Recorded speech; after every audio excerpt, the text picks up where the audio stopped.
This GCN program brought to you by Frederick Remington. Fully cooked bacon, the thickest, meatiest, center-cut bacon in the industry. Available at fullycookedbacon.com. That's fullycookedbacon.com.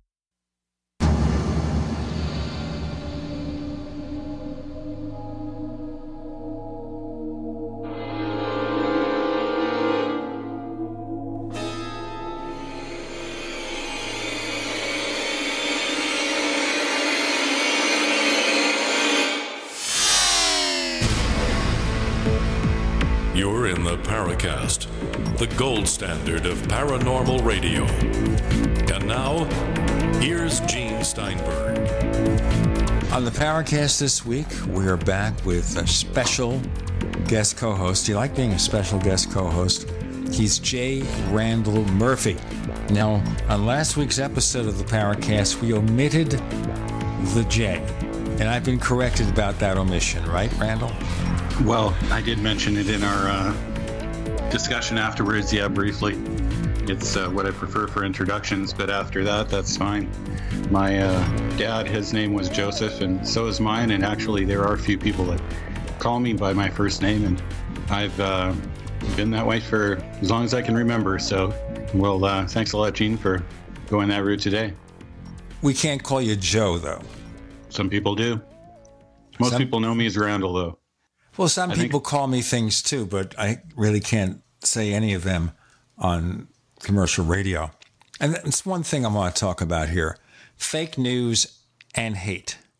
Now, obviously, emotions get high in any field where there are lots of differences of opinion. There's active discussions over the Paracast forums. And we'd like you to visit them at forum.theparacast.com. And we have people who argue about UFOs. Are they ET? Are they interdimensional? Are they secret weapons or some combination thereof? Is it part of the multiverse? Lots of possibilities are debated. Very, very active debates occurred with regard to UFO abductions. So when we had Dr. David Jacobs on the Paracast, a couple of years back, the discussions got pretty intense. They get too intense, we have to sometimes tone it down over there in the forums. But emotions were high. When Nick Redfern wrote his book, Body Snatchers in the Desert, back in 2005, suggesting a human experiment was responsible for Roswell, they really went after him with a vengeance, a lot of people, because he would not adhere to the Roswell meme, which is, it involved a spaceship. They saw bodies of aliens. You get the picture. Then more recently, we see that Kevin Randall kind of recanted on Roswell, mostly saying he couldn't prove the existence of bodies based on the evidence. He couldn't say definitively it seems to be something from elsewhere. So we have to consider the possibilities. All right. So more and more people now, I think, are seeing that maybe Roswell is less than we expected it to be, or maybe at least the evidence is not as compelling. And remember that evidence didn't arrive until 30 years after the fact, so that makes it pretty difficult.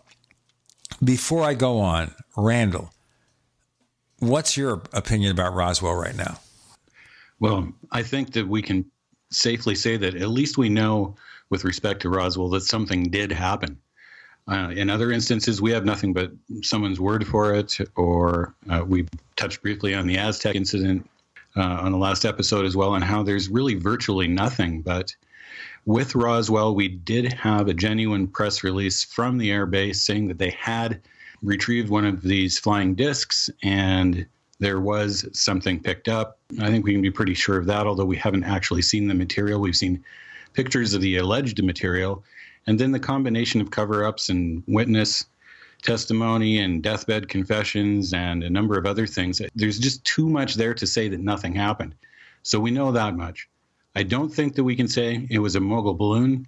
Looking at case from that angle, I went back and checked the weather records from the date in question, and the winds were blowing in completely the wrong direction from the launch point of the mogul project in those days. So I really don't see how it could be one of those.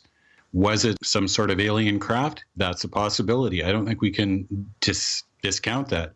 Was it interstellar? I'm not sure. I think we have to differentiate between the ETH in general and something interstellar. Basically, we have something that's not explained. Now, I understand that the use of the word flying disc may not necessarily mean what it does now, if you get my point.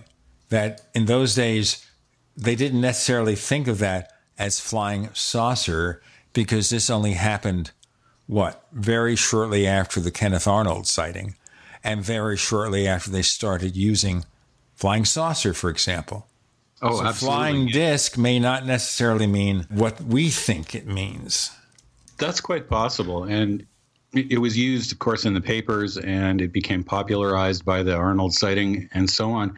But the way that it became popularized was in the minds of the general population, who began to view it as the most reasonable explanation for what was going on given the times. There was really not much other explanation for such advanced technology going on, and we were beginning to look at the space race as something as a possibility. So everybody's mind was kind of on that, and then it evolved into kind of a common concept that, well, it seems like that's probably where they're from.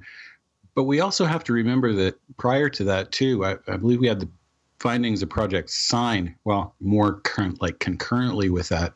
And they even, according to the records that we have from back then from people who were there, concluded that they were interplanetary as well. So, or at least probably interplanetary. And at the time they were thinking maybe Venus. And of course, Sagan came along and disproved that. But that doesn't mean that they may not be from someplace else. Someplace interstellar seems to be the most reasonable explanation for those types of advanced craft from my perspective. That doesn't mean we don't have other things going on, though. I think there's a wide variety of phenomena that don't necessarily fit into the alien craft category. My point, and it's a point that I've spent more time considering in recent years, is that at least some of the early UFO sightings were not sightings of strange craft. They were sightings of secret weapons. In fact, my old friend Jim Moseley originally advocated the Earth theory. And, later on he went to what he calls the 3.5 or 4.5D theory. But if you look at it, there's a possibility here that flying saucers may have been used as an excuse to cover a military experiment. So you say it's flying saucers, most people may assume it's just something weird and ignore it. A few people may believe it's spaceships, but they certainly won't necessarily realize what it really is. So it might have been used as a means of disinformation. Doesn't mean there are no flying saucers, but that's one possibility. So absolutely. Absolutely. And I'm seeing evidence of that. Now, just to point out here, a little bit later, Chris Rutkowski rejoins us on the Paracast, and he's also co-author of a book called When They Appeared, Falcon Lake 1967, The Inside Story of a Close Encounter.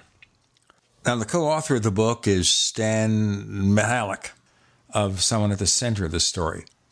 So this is something that we're going to really want to hear more about, because these old cases are more and more difficult to research because the people who were involved may be getting very old, they may no longer be around, and thus getting the facts is more and more difficult. So certainly I want to see what Chris has to say about that and see where this case stands in the pecking order.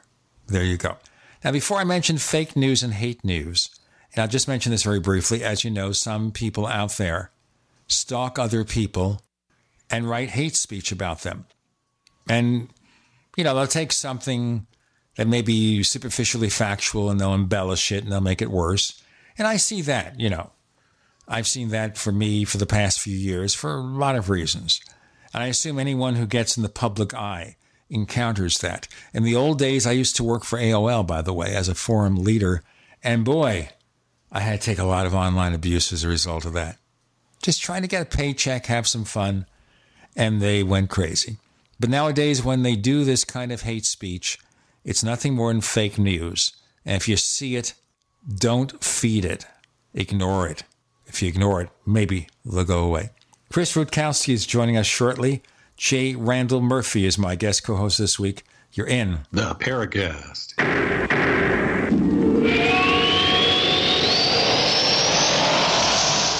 We also have swag.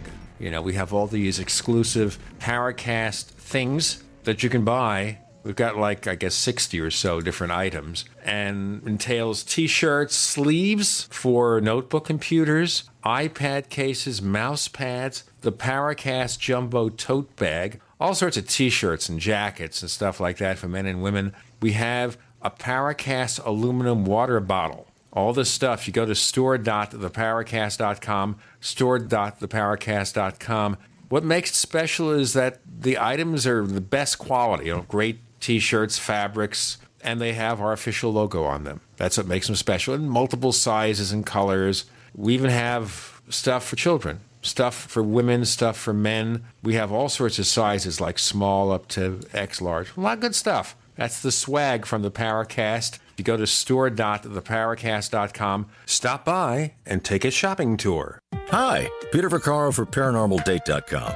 Are you looking for love in all the wrong places? Now you have a chance to change that by signing up for free at ParanormalDate.com. This incredible dating site puts people of like minds together. People who are interested in the strange, the unusual, mysteries, ghosts, UFOs, and the afterlife, and so much more. ParanormalDate.com was developed for you, people seeking a viable alternative to the other dating services.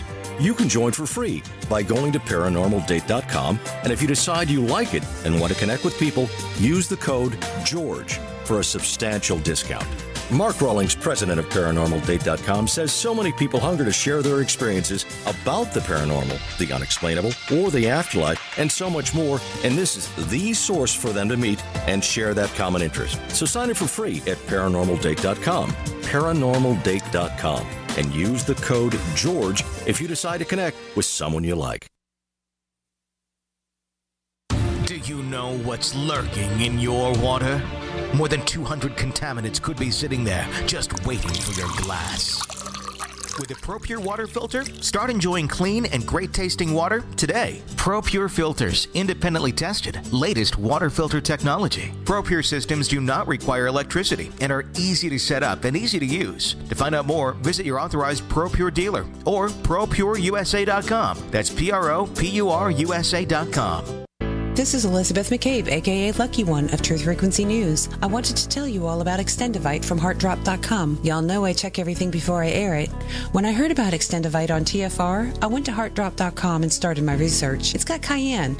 That's good for blood and circulation. It stimulates the blood flow. It's got garlic, which fights bacteria like antibiotics, and it lowers the cholesterol and blood pressure. It also has milk thistle, which is the best detox for liver. I couldn't wait to try it out, and I'm glad I did 4 months ago. And here's obvious results. My hands and feet don't get cold anymore. The varicose veins have faded too. My wrists don't hurt after typing all day. Now I tell you all this because it's true and I want you to really live life. Try Extendivite. Go to HeartDrop.com and order it. Extendivite is only $69.95 for a 2-month supply of either capsules or liquid. Call now. That's 1-877-928-8822 or visit HeartDrop.com. Extend your life with Extendivite. Yesterday, I got a call from the IRS. They say I owe them over $16,000. I don't have that kind of money. Don't try to fight the IRS on your own. Use Coast One Financial Group and let them help you get a fresh start. If you owe at least $10,000 in back taxes, call now for a free and confidential tax debt analysis. Call Coast One now for a free consultation at 800-643-4661 now. 800-643-4661. That's 800-643-4661. We'd like to hear from you. If you have a comment or question about the Paracast, send it to news@theparacast.com. That's news@theparacast.com. And don't forget to visit our famous Paracast community forums at forum.theparacast.com. So Chris O'Brien's on special assignment once again. And so we have J. Randall Murphy joining us. And on this episode of the Paracast, the Canadians have taken over. We've got Randall and we've got Chris Rutkowski, sometimes known as Ming the Merciless. Chris. Hello. I will ask him to do the voice later. Later, yeah. Are they doing a new Flash Gordon film? I don't know. I actually haven't heard. It would be about time. They had a Flash Gordon TV show on for maybe a year, I think it was Sci-Fi Channel. And they had him, instead of going to another planet, he went to the planet Mongo through a dimensional portal. Well, I can understand some of the earlier stuff was pretty wacky, so why not? Well, some of those features, some of the spaceships were downright absurd. But they look like horizontal rocket ships. And, of course, they kicked out smoke. Yeah. And that was about it. Well, grade B sci-fi stuff. Though, matter of fact, I picked up an old DVD set with about 5 or 6 of them on there. And you can really see how the later sci-fi series like Star Trek actually developed and evolved out of them. You've got the viewing screens on the wall and the captain's chair and the science stations and so on. And it's all in black and white. And, of course, the rocket, like you say, Gene, goes across on a wire with smoke coming out of the back. I just, they were as real to me as the plastic and plasticine dinosaurs. Yeah, those things are a lot of fun to watch. Some of those things in retrospect, because they really, like you say, they set the pace, they set the tone for a lot of what was to come. And they continued using that kind of rocket ship through the early 50s in some of the movie serials. Yes, absolutely. And, of course, we had Republic Pictures at the time. They had decent flying scenes, like you had a movie called The Adventures of Captain Marvel. And Captain Marvel, of course, was the big rival to Superman. But now they call him Shazam. There's going to be a Shazam movie soon. Oh, that's the one I was thinking of, a Shazam movie. That's right. Right, where young Billy Batson takes his magic ring and he rubs it and says Shazam, and he takes on the power of the world's mightiest mortal, Captain Marvel. Mm-hmm. And even though the prevalent form of interstellar travel was a rocket ship with the fins and everything, the film Forbidden Planet, which is widely billed as the forerunner to Star Trek because it had all the elements in it, actually had a flying saucer as its spacecraft. So that threw a wrench into things too and made us sort of predated everything. And to think here, Leslie Nielsen, before he became funny, was the first Captain Kirk. Indeed. That is funny, actually. It's true. I mean, the Captain Kirk character, whether he did consciously or not, Shatner had similarities. Of course, Shatner's acting style is a little different. Although you can see traces of it in Nielsen when you go back and watch Forbidden Planet. It's all there. Oh, yeah. This is before he was funny. We didn't know he was funny until Airplane came out. Then we realized he was very, very funny. Evidently, I didn't live too far from him in his final years. He lived in Scottsdale, Arizona, where I lived at the time, but I never encountered him. Oh, well, there we go. And, of course, he also was Canadian, just to point that out once again. Shatner, yes. No, and Leslie Nielsen. Leslie Nielsen and Shatner were both Canadians. All right. Yeah. Yeah, so Canadians had a big hand in predating and the science fiction that everybody grew up in. But Mr. Spock, Leonard Nimoy, was a nice Jewish boy from Boston. That's true. That being that particular part of the country is not super far from the Canadian border. No, that is also admittedly true. You see, you have, that's how it goes. Plus, all the superhero shows now on CWTV are filmed in Canada. That's right. They're all, in fact, I know a few people who are extras in some of those that keep popping up in things like Legends of Tomorrow and Arrow and things like that. So, yeah, the Canadians continue to have an influence over science fiction and maybe ufology, too. Yes, they're all filmed in Vancouver. Some are filmed in Toronto. There you go. I don't know why we're talking about this. Let's just catch up on a couple of things before we go to Falcon Lake. Chris, first of all, you were once upon a time one of the members of the Roswell Dream Team before it fractured and fell apart. Right. I was invited many years ago to be part of this because I suppose of my, generally, I wouldn't say an outright skeptical attitude about the whole thing, but because I was more skeptical than some of the other people on the team. I was invited to add a little bit of balance, a little bit rationality and common sense, and that's probably why they dropped me eventually. Yeah, we can't have any of that, especially in wake of the Roswell slides. But what do you think of the fact that more and more we're seeing that the evidence for Roswell is less certain than it used to be? And I'm thinking of Kevin Randall's book, Roswell in the 21st Century.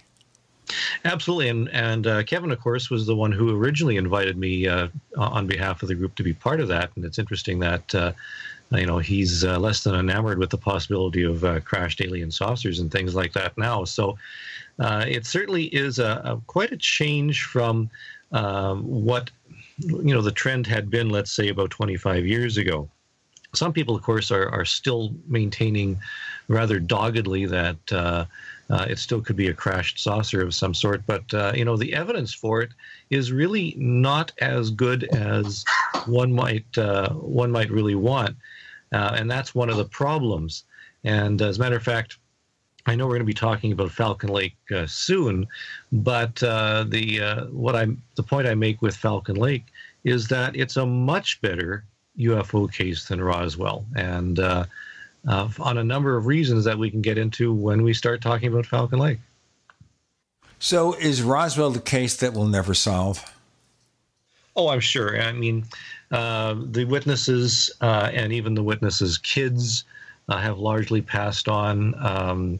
It's going to be very, very circumstantial from here on in because we simply don't have the smoking gun. We don't have the documents. We don't have even a good idea of exactly where this happened to pinpoint it on a topographic map.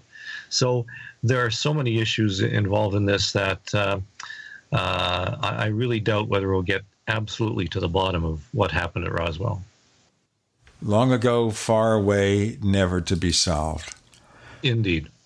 Well, I remind everyone that the best way for you to support the Paracast is to become a member of the Paracast Plus at plus.theparacast.com. That's plus.theparacast.com. We offer the After the Paracast podcast. We offer, in addition to that, get a load of this, the commercial-free version of this show, and lots more goodies, all for a modest subscription rate. Our price cheap, starting at $1.49 a week. But if you order a 5-year or a lifetime subscription, we've got free books. Book from Paul and Benino, autographed, goodies like that. So check it out, plus.theparacast.com. More to come with Chris Rutkowski, J. Randall Murphy, Gene Steinberg, who only has 2 names, no middle name like Randall does. You're in the Paracast.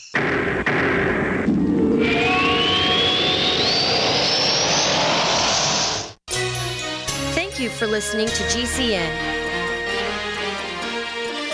Visit GCNlive.com today. Be prepared for the next disaster with the Shelter Pod. The Shelter Pod is a large, all-season, heavy-duty, quick-deploy shelter. The Shelter Pod system can be set up in 30 seconds and includes an emergency medical kit, water filter, survival tools, and more. Are you prepared to take care of your family? Do you have everything in one place ready to go? Get it now or enter to win a complete Shelter Pod system at shelterpod.com. The Shelter Pod at shelterpod.com. Shelter when you need it most. Are you drowning in debt? Are you struggling to make minimum payments? If this sounds like you, know that it's not your fault. Credit card debt happens to good people. We've helped thousands of good people just like you become debt-free with our Debt Reset program. Our Debt Reset program is customized to get you debt-free in as little as 24 to 48 months with one low monthly payment. You don't pay a dime until we succeed. Call now to see how we can work for you. 800-912-6177. That's 800-912-6177. Again, 800-912-6177. Have you racked up more than $10,000 in credit card debt? Are you barely getting by, making minimum payments? You should know the credit card companies are tricking you into thinking there's no way out. Credit card companies would rather you didn't know that there are ways you can become debt-free and you don't have to pay the entire amount you owe. There are debt relief programs that help people like you escape overwhelming credit card debt. National Debt Relief has helped tens of thousands of people just like you reduce more than $500 million of debt. National Debt Relief has helped so many people they're A+ rated by the Better Business Bureau. You don't have to declare bankruptcy or take out a consolidation loan. You have the right right to settle your debt for a mere fraction of what you owe. Reduce a large portion of your debt now. Call National Debt Relief at 800-314-7417. 800-314-7417. That's 800-314-7417.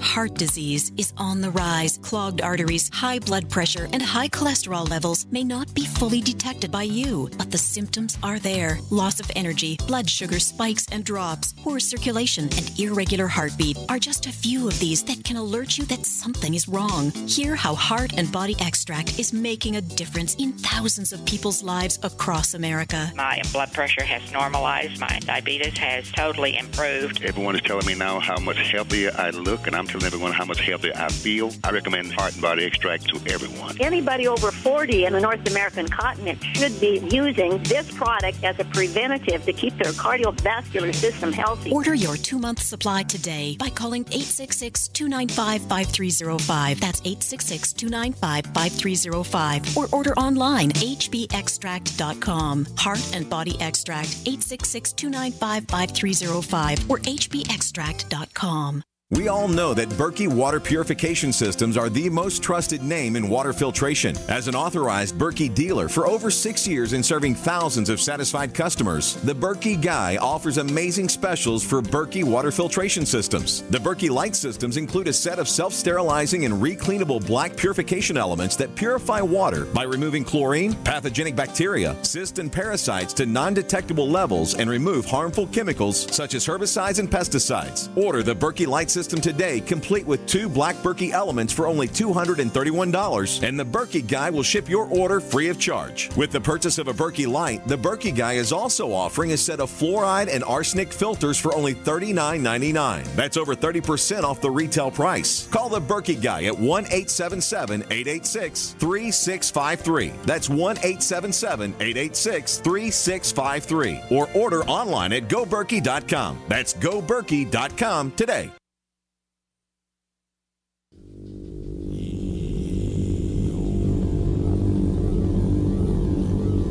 This is Jacques Vallée. You're listening to the Paracast, the gold standard of paranormal radio.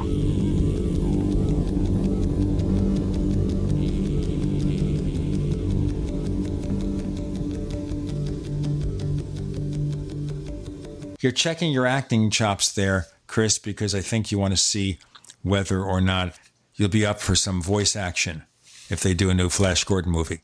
That was so convincing. I don't know if we should believe anything he says, Gene. Sounded awfully diabolical to me, man. Yeah, see, listen to that. What are we getting ourselves into here? Well, we've had him on before. I'm still here. You know, he can help me deal with all the hate speech out there, all the fake news. God, well, what have they been doing, Gene? What have they been saying? I haven't even been keeping up. You know, it might be better. No, it's not. I don't tell anybody. I don't. The answer is here. They take someone's misfortunes, say. I'll be very brief. They exaggerate the misfortunes, find the negatives about it, and just spread hate. Oh, gosh. And, you know, this is not unusual. So I don't want to dignify them with anything more specific. Let's just leave it at that. Let's get on with stuff here before we explore Falcon Lake and why it's more compelling because of the availability of information that can be verified than Roswell. Chris, what's happening currently in the world of UFOs in Canada? Still seeing quite a few sightings each year?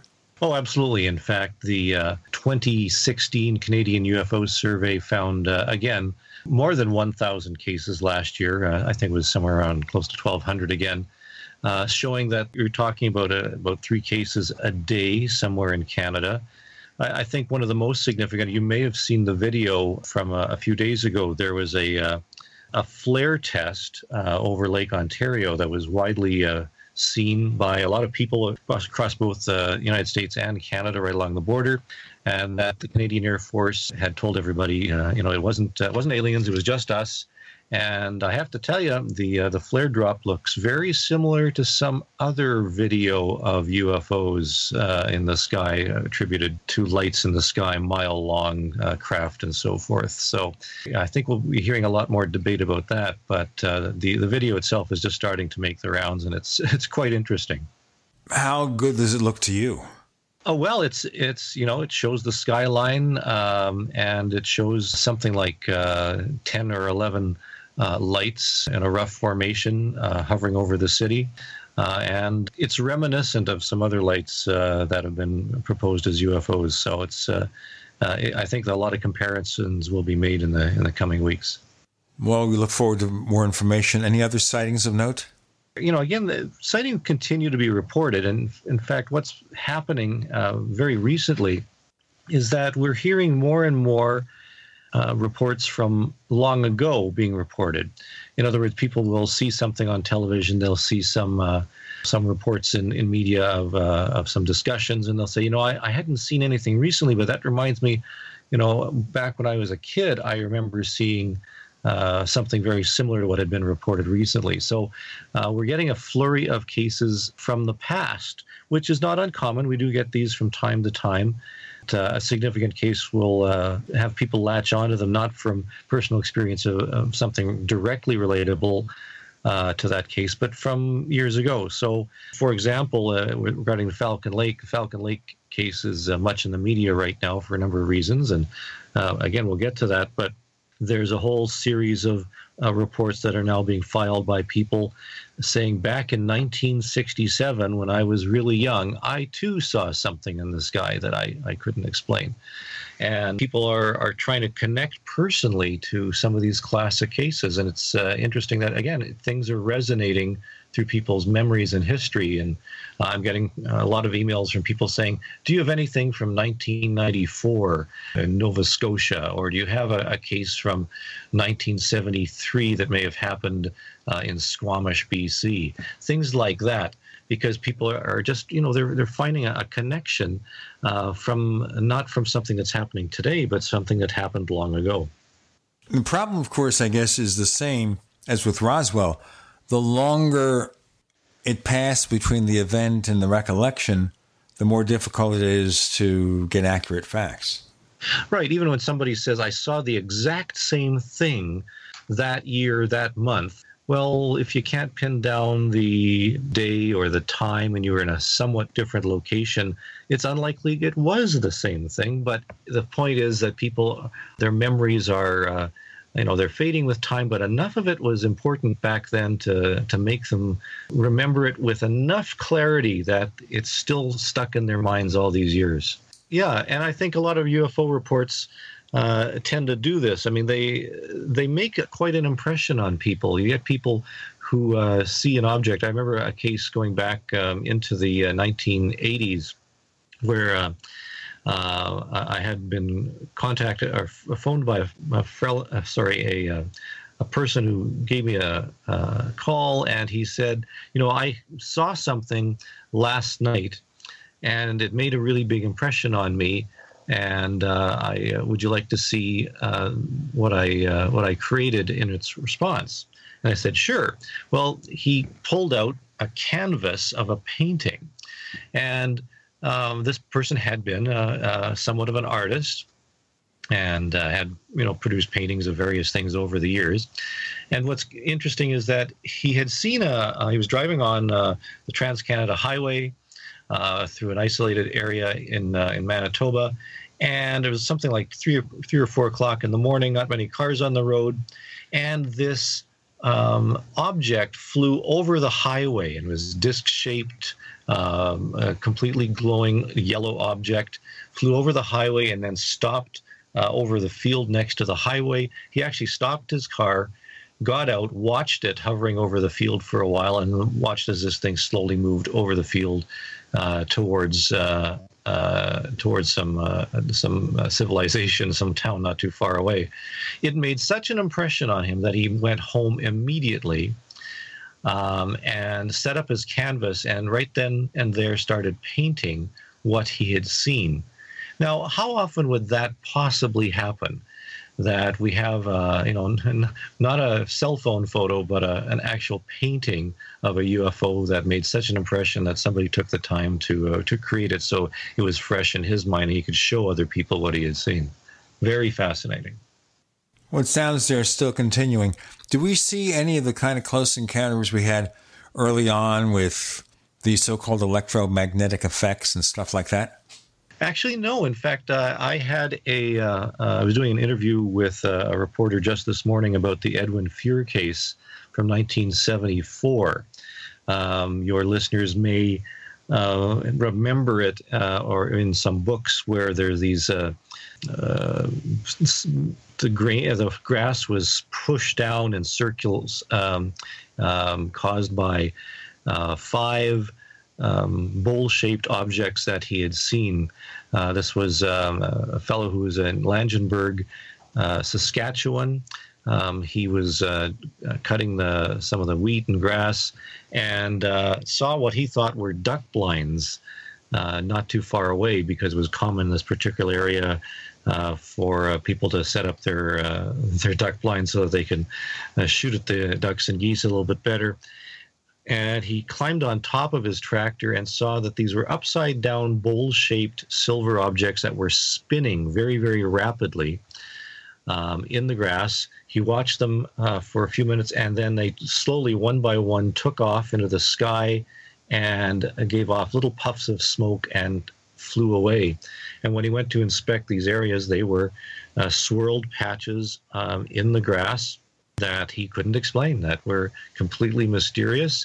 Reported to the RCMP, the National Research Council of Canada investigated. The Center for UFO Studies came up, Alan Hynek came up as well to talk with him. It was, quite remarkable. These were very remarkable traces found in the grass. In fact, they predated crop circles by a considerable length of time. Let's continue that in our next segment with Chris Rutkowski. Catching up, J. Randall Murphy's our guest co-host. You're in the Paracast.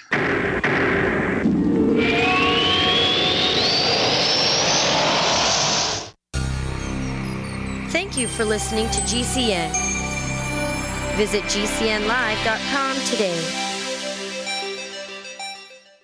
Neighbors, I want to tell you about my favorite graphics app. It's the award-winning Graphic Converter. You know, Graphic Converter is the universal genius for photo editing on your Mac. Join over 1.5 million loyal users for this Swiss Army knife photo editing app. It gives you all you expect from a top-flight image editing app with tons of features, and most important, it's easy to use. It's also far less expensive than that other app that you can only get by subscription. You know, the one I'm talking about.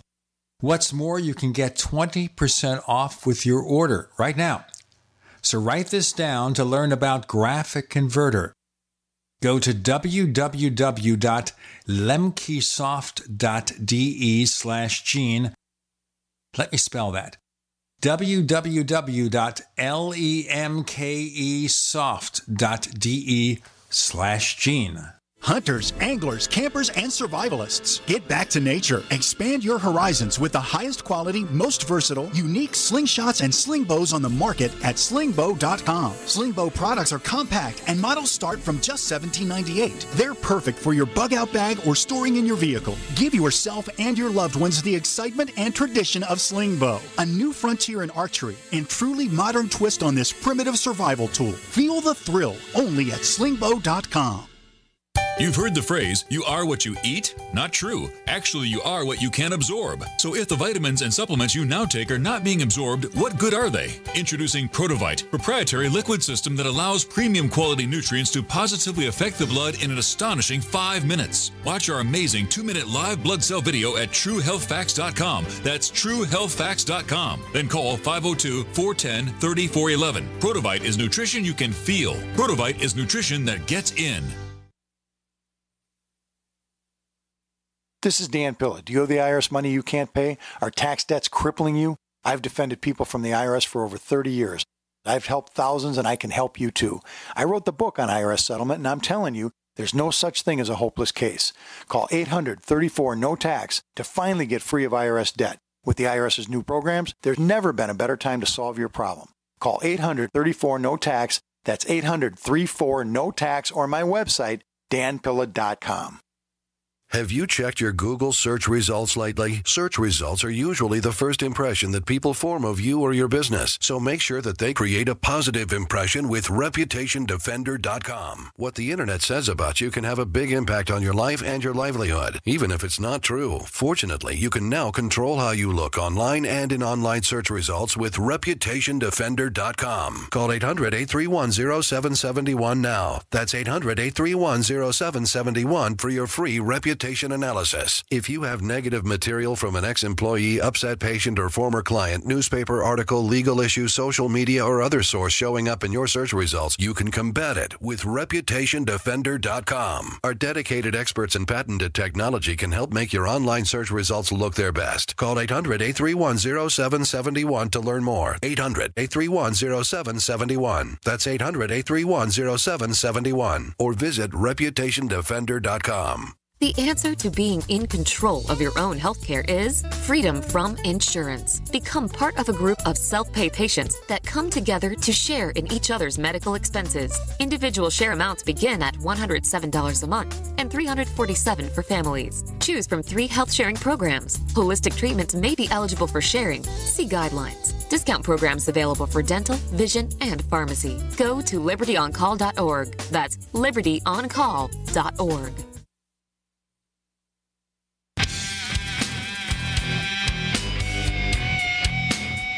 This is Kurt Sotheby, author of UFO Mysteries, and you're listening to the Paracast.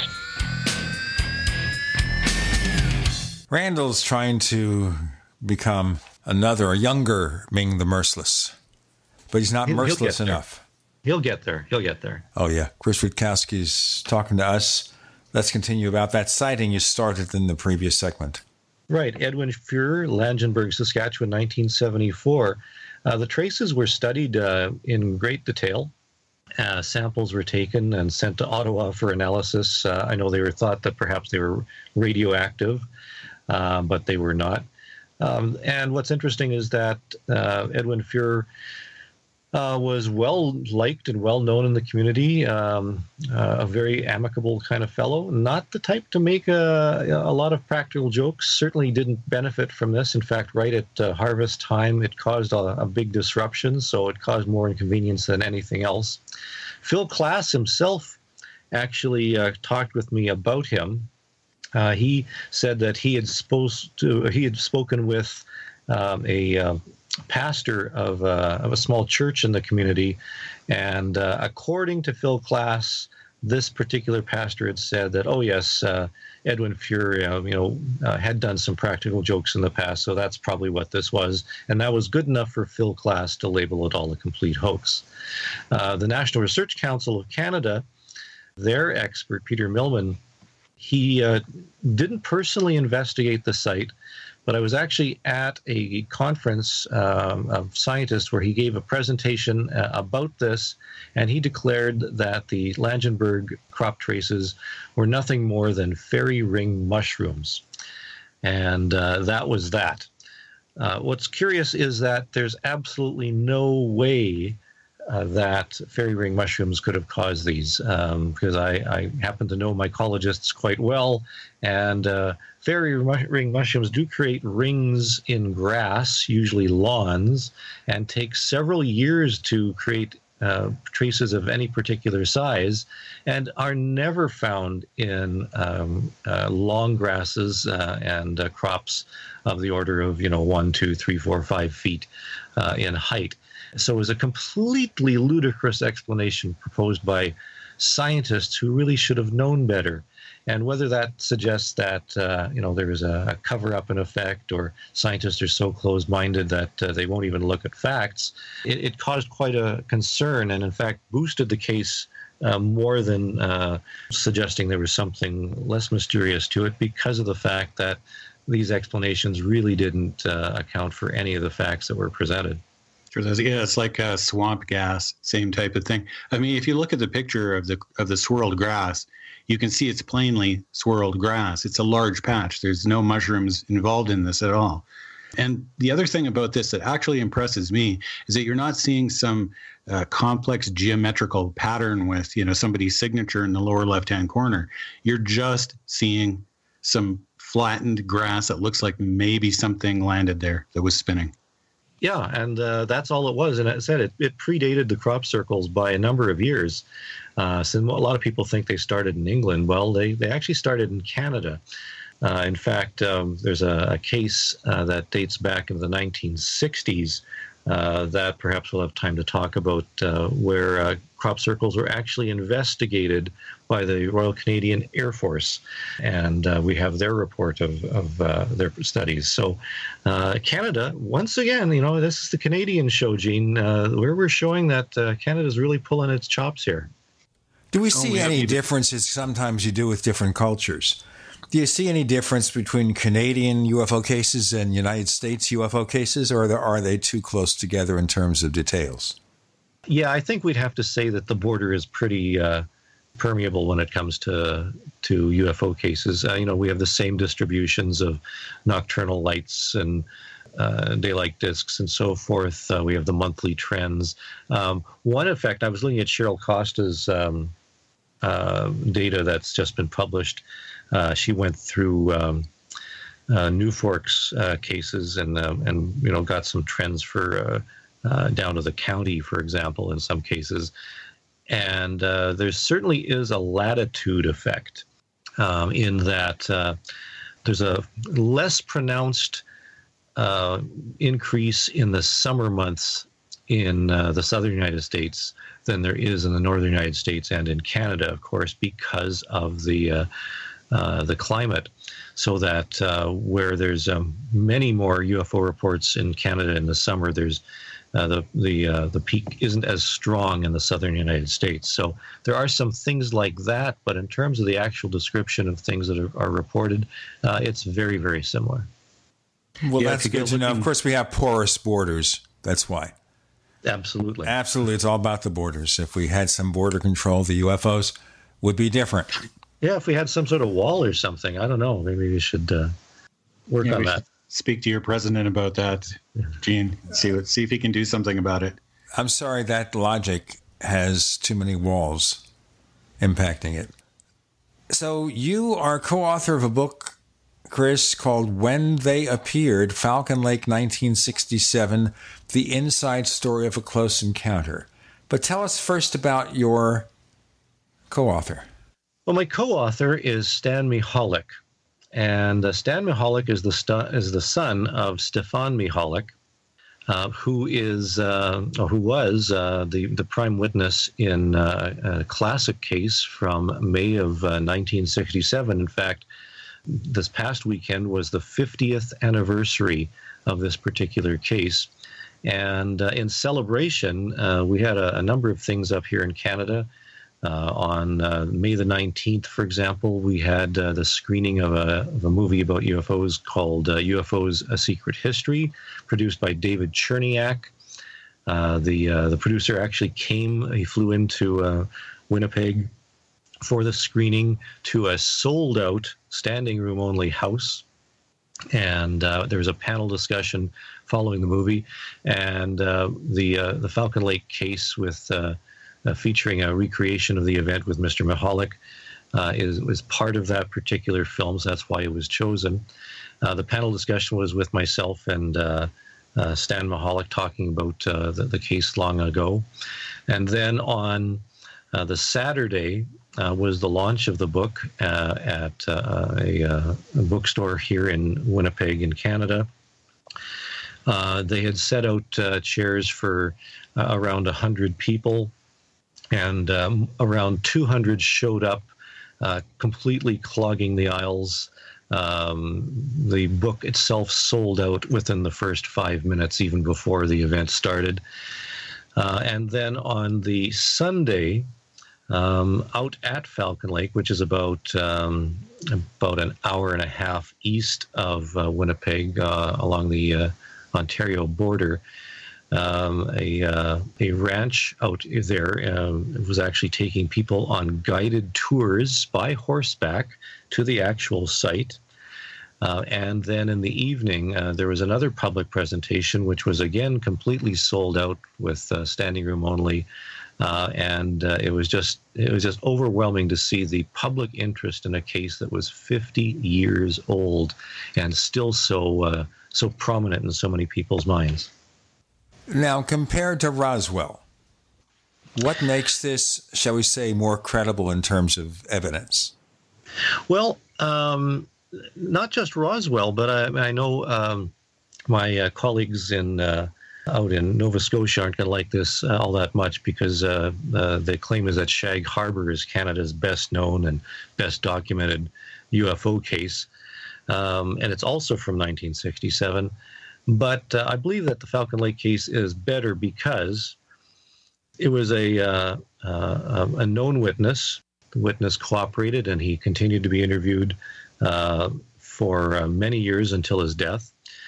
The Royal Canadian Air Force investigated. The Royal Canadian Mounted Police investigated. The United States Air Force had sent a number of people from the University of Colorado through the Condon Committee to investigate up here in Canada. And the case was also investigated by a number of authorities. The witness has had medical injuries. He was treated in hospital and by doctors. We have the medical records. We have the records and all the documents from the Royal Canadian Air Force. We have the records from the Royal Canadian Mounted Police, as well as documents from the Condon Committee. And there were physical traces at the site as well. In fact, level of radiation significantly above background was found at the site. This is Falcon Lake, right? At Falcon Lake, Manitoba, Canada. Right. The reason I'm asking that, it'll be clear in the next segment. We got more to come with Chris Rutkowski about the Falcon Lake case with Gene and Randall. You're in. It's the Paracast.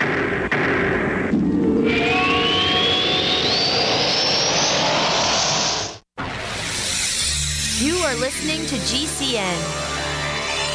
Visit GCNlive.com today.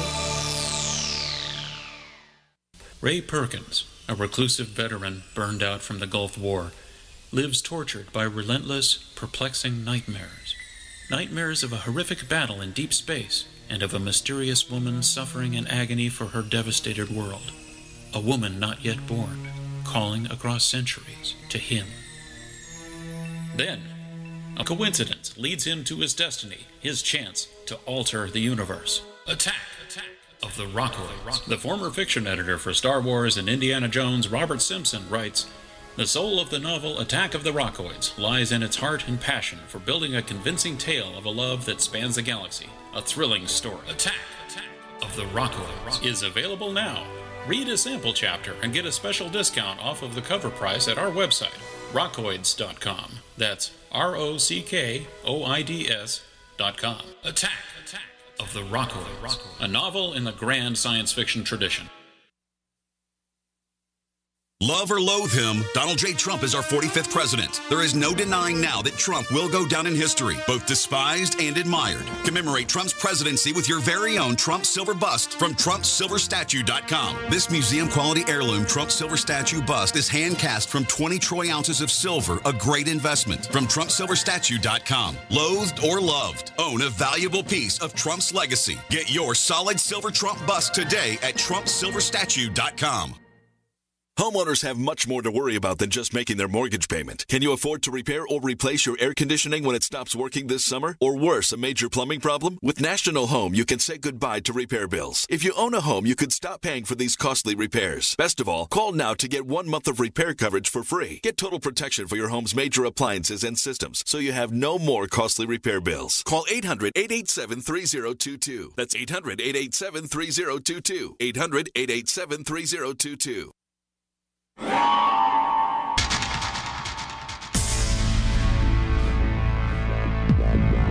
Welcome back to the Paracast, the gold standard of paranormal radio. And now, here's Gene Steinberg.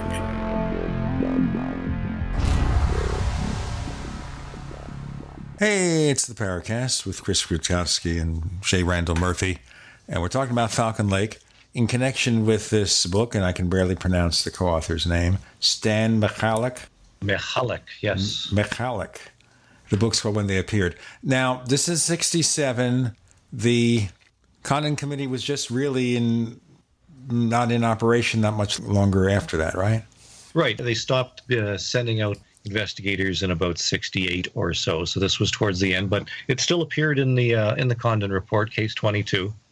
And we have all the documentation. We have the official records. There was radiation found actually out at Falcon Lake at the site. And not only that, a year after the case, Mr. Michalak went back out sort of on his own one-year anniversary of the case, just because he still couldn't believe what had happened to him. He did some digging and found more radioactive materials. In fact, he found several pieces of radioactive metal that had been turned over to the Canadian Air Force and the Royal Canadian Mounted Police, and also to Atomic Energy of Canada, which is the Canadian equivalent of the nuclear agencies in the United States. And they did analysis of these particular pieces of metal. And we actually still have one of those pieces of metal. In fact, it's sitting in inside a glass bell on my dining room table, and it is still quite radioactive. My cats are positively glowing when they walk by it. So if it's radioactive, do you have it shielded? Yeah, the glass actually shunts most of the harmful rays away, so it's relatively safe. I don't recommend people carrying it around in their pockets for any length of time, though.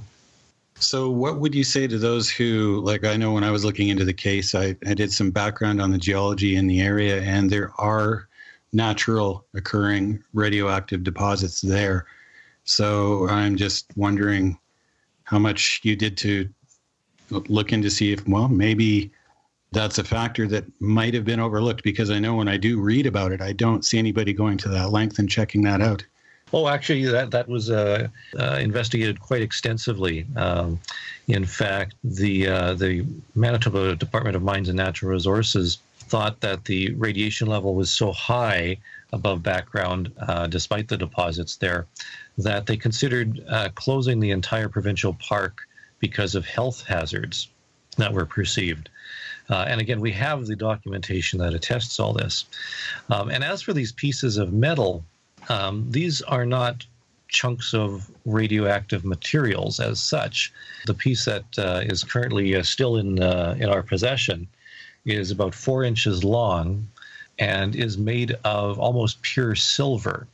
The silver has radioactive materials attached to it, embedded in it, because the silver has been melted. This is completely not natural. There's no way that this could be considered natural in any way, shape, or form. So there really is no natural explanation for this. So is this a smoking gun or what? Well, it's a very interesting case, and in the comparison with Roswell and Shag Harbor and a number of others, I mean, we know exactly where this is. As a matter of fact, I mentioned in an earlier segment that there's actually a horseback rides, and it's an isolated area. That's why you have to go in by horseback. In fact, I went out with Stan Michalak, my co-author, just a couple of weeks ago. It's a good 45-minute to an hour ride into the wilderness on some pretty rough terrain. I mean, the horses have to scamper up rocky ridges and things like that. You have to be a pretty decent rider to get up there. It's not for the beginner or novice for sure, but it takes a while to get there on horseback. So it's in a very isolated area. To think that something, that silver could be melted in any quantity in an isolated area in 1967 and then become radioactive because of materials. If it's a hoax, this is easily something that makes Billy Meyer look like child's play. It's just an amazing series of coincidences and events in other cases. would there be anything conventional in terms of some kind of test that went wrong from the government? Well, this is what's quite interesting, and I should probably tell the story so that your readers get a good idea of what we're talking about here. I mean, sure. the case has been recreated on Unsolved Mysteries, both in the original and in the second series. It's been produced on A&E's Unexplained. I know that Sightings recreated it as well, and we have been involved as advisors in the production of these recreations. And what happened was, back in May of 1967, Mr. Stefan Michalak traveled all the way out to Falcon Lake to do some amateur rock hounding. He was a nature lover. He was very interested in minerals and rocks. So he left the night before and got there early in the morning from his motel and walked into the bush on foot. He had already staked claims because this area has, like Chris was mentioning, it's rich in not just radioactive materials, but there's lots of quartz veins that lead to silver and gold. There's a gold mine not that far away from here as well. And he was spending the entire morning looking at rocks, chipping away, and he stopped at lunchtime and was eating his lunch on a sort of a small boulder that was surrounded by some bushes.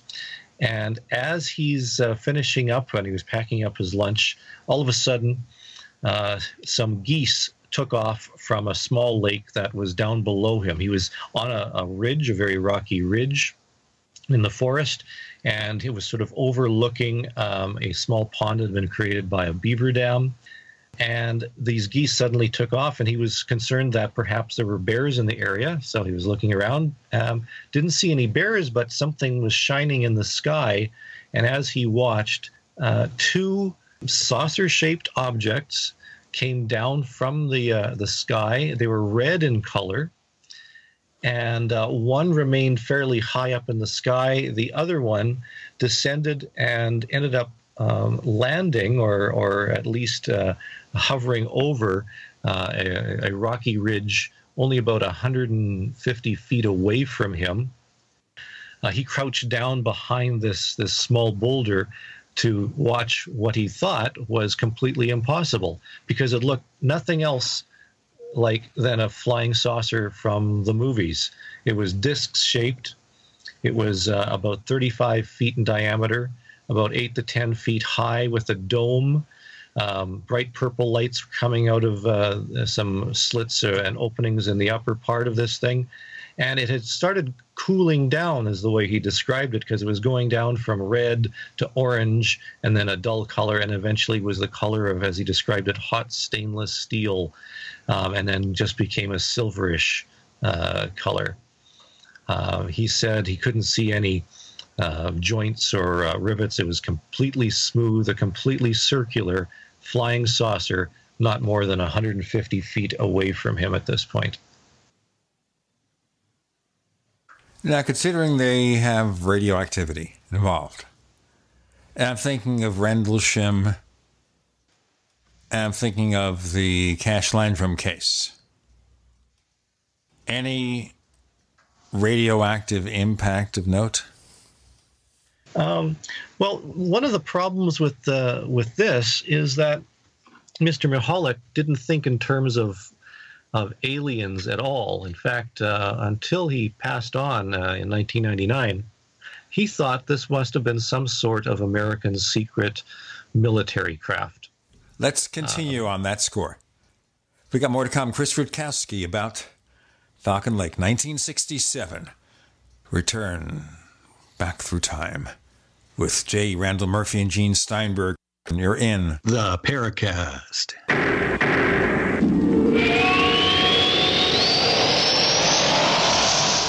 Attack of the Rockoids has been well received by critics and readers alike. It's a thrill-a-minute story you'll never forget. A former U.S. military intelligence officer is haunted by intense dreams about a beautiful woman pleading for his help after a terrible battle in outer space. But the dreams turn out to be true and thrust him into a telepathic love affair with a woman whose faraway planet is intent on destroying the Earth. And now the gripping tale continues in The Coming of the Protectors. It's the second book of the Rockoids trilogy, a galaxy-spanning adventure that pits our hapless heroes against powerful, fanatical enemies that threaten the lives of freedom-loving beings everywhere. Attack of the Rockoids and The Coming of the Protectors. Classic science fiction at its best, available now. For more details, visit rockoids.com. That's ROCKOIDS.com.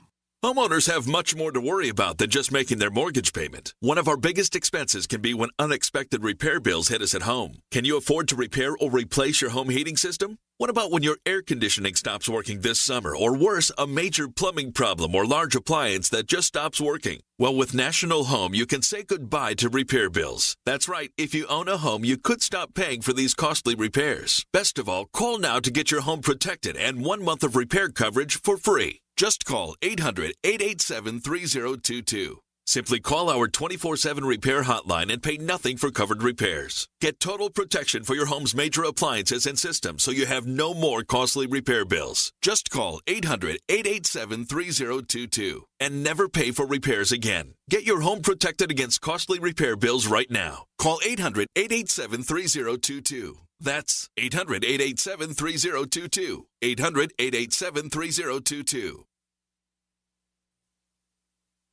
It's a no-brainer. A Big Berkey water filter is the one you need, period. You need a water filter that removes chlorine, fluoride, pharmaceuticals, BPA, and other endocrine disruptors, pesticides, bacteria, viruses, and much more, right? And does it all at only 2 cents per gallon. Get the original and most trusted name in gravity water filtration, Big Berkey. And now GCN listeners receive 5% off ceramic filter systems using code GCN. Call or click 1-877-99-BERKEY or BigBerkeyWaterFilters.com. That's 1-877-99-BERKEY.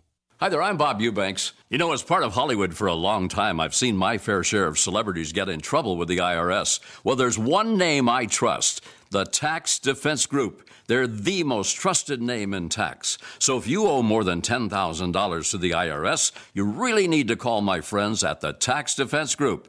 Ignoring the IRS is not the solution. They can garnish your paycheck, levy your bank accounts, seize your home or business. But the Tax Defense Group could put a stop to all of that and tailor a program that would reduce your tax debt to pennies on the dollar. You gotta love that. So don't just take my word for it. Call them. Find out for yourself. They offer a 100% satisfaction guarantee. And they're open 24 hours a day because they know that tax debt doesn't sleep either. Call now for your free and confidential tax analysis from the most trusted name in tax. Call 800-361-6907. 800-361-6907. In these uncertain times, it makes sense to have a sustainable backup method to cook food and boil water. If your current plan includes using a fuel-burning stove or cooking over an open fire, then there's a much better way. The Minuteman Rocket Stove is a biomass-burning cooking stove that only requires small quantities of sticks and twigs for fuel. The Minuteman Stove is easy to use, smokeless, portable, powerful, and sustainable. For the finest in survival cooking stoves and fire starters made right here in the USA, go to MinutemanStove.com. That's MinutemanStove.com.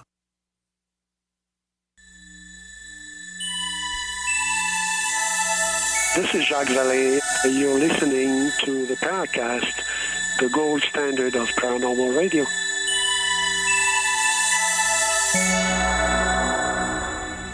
Randall, you're getting better and better. Chris O'Brien's on special assignment. Chris Rutkowski, who is co-author of this new book on the Falcon Lake case, When They Appeared.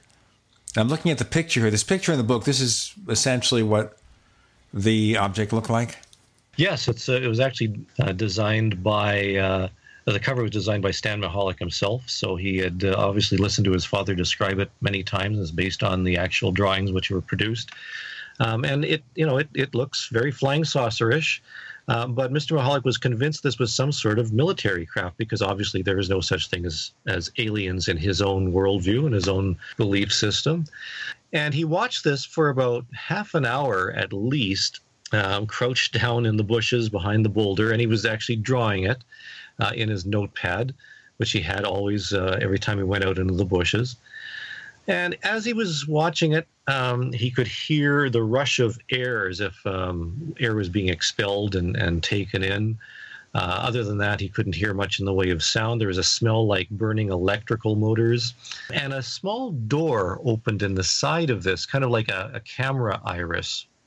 And he could see very bright lights coming out of there. In fact, the lights coming from this thing were so significant. And this was about lunchtime. So this was a little after 12:30 or so in the middle of the day. He actually had some welder's goggles with him that he was using to protect his eyes from rock chips when he was chipping away at rocks.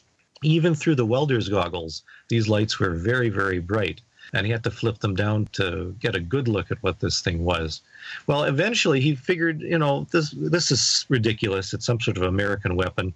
I'm going to go walk over to them and let them know I'm here. So he stood up, and I don't know how many people would do this, standing up and walking towards a flying saucer. But he stood up and walked towards them. And as he's doing, he could hear high-pitched voices coming from inside this thing. One voice seemed to be higher than the other. He described it as very squeaky-like in sound, and it made him convinced all the more that this was some sort of American weapon, because obviously there were people inside. So he walks closer and he shouts out, "Okay, Yankee boys, come on out. I'll give you a hand fixing your broken-down flying machine." Pretty ballsy, I'd have to say. But the voices stopped. By this time, he was very close to it, and he thought, oh, wait a minute, maybe it's not Americans. Maybe it's Russian. Now, Mr. Michalak was from Eastern Europe, and he was actually in the military. He was familiar with craft. He was familiar with a lot of other nationalities, so he happened to be multilingual. So he called out in Russian the same greeting. Nothing happened. He called out in German. He called out in some French. Still nothing. By this time, he was standing right in front of this little doorway or window, and he touched the side of it with his rubberized glove, and he tried to look inside this opening with his welder's goggles, and he could just see a bunch of lights. Now, people have said in some of the translations and some of the versions that have been produced that they look like computer banks of lights. But back in 1967, that simply didn't exist. Mr. Michalak had never seen anything like that. He just said there were a lot of lights moving back and forth. All of a sudden, his hand got hot because he pulled his hand away and the rubberized glove had started to melt because the side of this thing was very, very hot. Suddenly, the irised door or window shut. The entire object started to rotate slightly so that right in front of him, not more than a foot or two away, was an exhaust vent of some sort with dozens of small holes.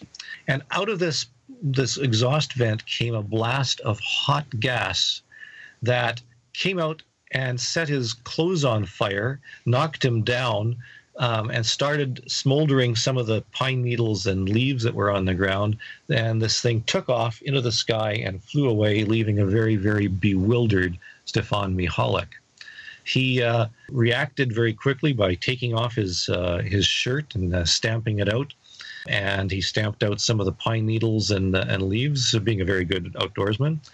But he started to feel very ill. Whatever was in this blast of gas had started reacting to him, and he started vomiting. He got a throbbing headache. He was very disoriented. He pulled out a compass to try and figure out a way back to civilization because he figured his prospecting was over for the day, except his compass was spinning around like a propeller.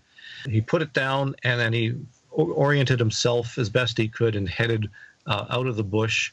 He eventually came out onto a highway which he knew ran near the town, ended up going back to his motel room, but he was very, very ill. He was injured. He had to go get treatment somewhere.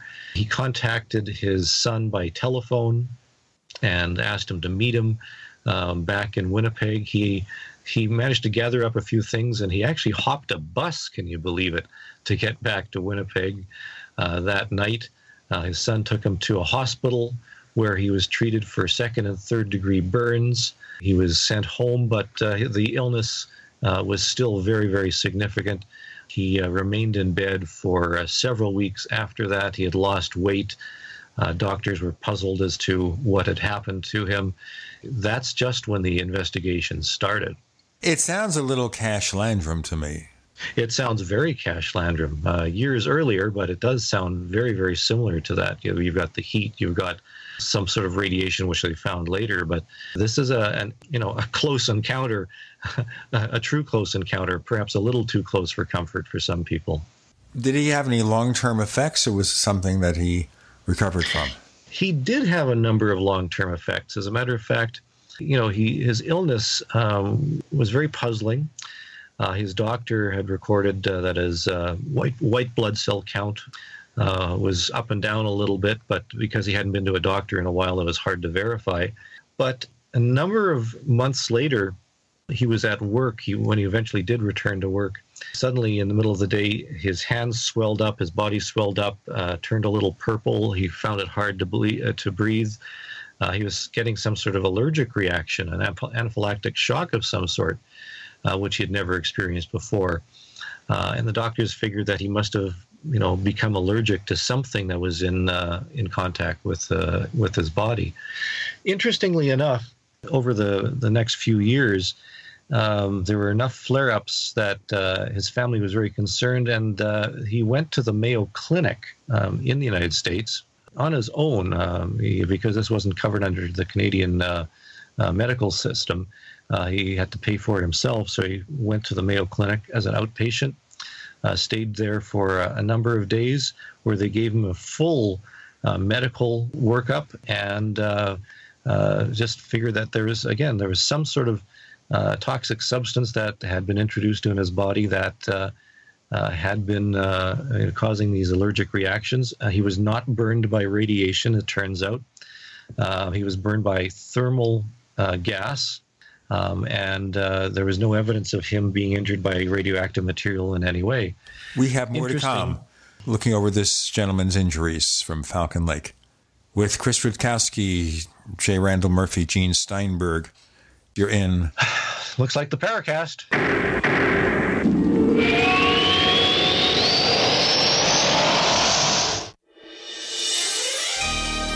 Thank you for listening to GCN. Be sure to visit GCNlive.com today.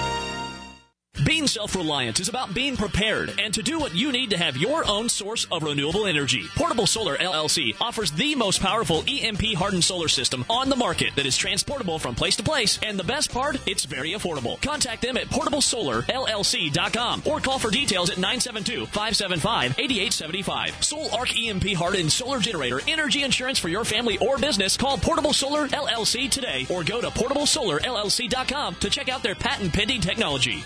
Anytime, any place, anywhere, radio remains the most intimate of all forms of media. At home, at work, in the car, on smartphones. Over 90% of consumers still listen to radio every week. That makes choosing radio as a place to advertise your business one of the best decisions you can make. Email advertise@gcnlive.com and partner up with an experienced GCN representative. Advertise@gcnlive.com. Easy, affordable, effective.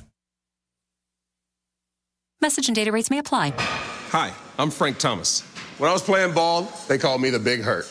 But after I left the game, Mother Nature started putting a big hurt on me. I just couldn't stay in shape like I used to.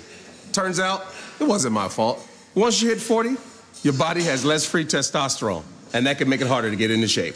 But luckily, I found out about Nugenix. Nugenix is a unique man-boosting formula powered by Testofen, a patented key ingredient clinically researched to help boost your free testosterone levels. Get a complimentary bottle now by texting PRIME66 to 321-321. With Nugenix, you can feel stronger, leaner, with a lot more stamina and energy. And guys, she'll like the difference too. Nugenix is GNC's #1 selling men's vitality product. Get a complimentary bottle now by texting PRIME66 to 321-321. Nugenix samples are not available in stores. So again, text PRIME66 to 321-321. Hello, I'm Mike Lindell, the inventor of MyPillow, and like all of you out there, I had problems sleeping. Pillows would go flat, I would flip-flop all night long, I would wake up with a sore neck, maybe a headache, or feel like I needed a nap even though I slept 8 hours. When I invented MyPillow, I wanted it to where you could move the patented fill to give you the exact support you need as an individual, regardless of sleep position. MyPillow will get you into that deep REM sleep faster, and you will stay there longer. It's not about how much time we spend in bed, it's about how much of that quality sleep we get.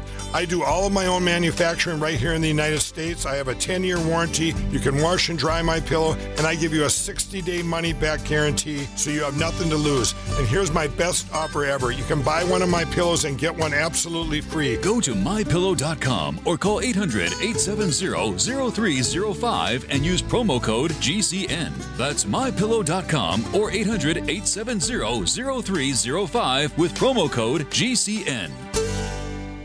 Attention business owners and independent contractors. This is a money-saving message from Tax Mediation Services. If your business owes $20,000 or more in taxes, we can help you today, right now. Listen, dealing with the IRS is no picnic. It's an intimidating and extremely stressful process, and you don't want to go it alone. Our attorneys know every law, every tax break, and every possible opportunity to help you resolve and reduce your tax debt. And if you owe more than $20,000, you may be at the top of their hit list. So don't take your tax debt lightly, because it will not go away on its own. The IRS can seize your bank accounts, your home, and even shut down your business. Call our tax experts today at 1-800-765-9681 and let us deal with the IRS while you focus on your business. That's 1-800-765-9681. Again, that's 800-765-9681.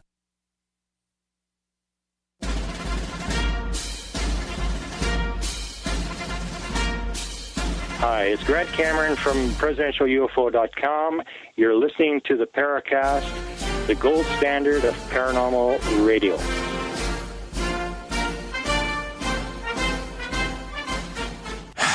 It sure is the Paracast. Chris Rutkowski, Gene Steinberg, J. Randall Murphy, Chris O'Brien's on special assignment. And we're talking about the witness to Falcon Lake and his ongoing medical issues. So this was some kind of thermal heat or radiation as opposed to a normal radiation effect? As opposed to radiation, right. Which Mayo Clinic was this, by the way? This is in Rochester, Minnesota. This is the home office. This is the Mayo Clinic. The Mayo Clinic's psychiatrist looked at him and studied him for a while.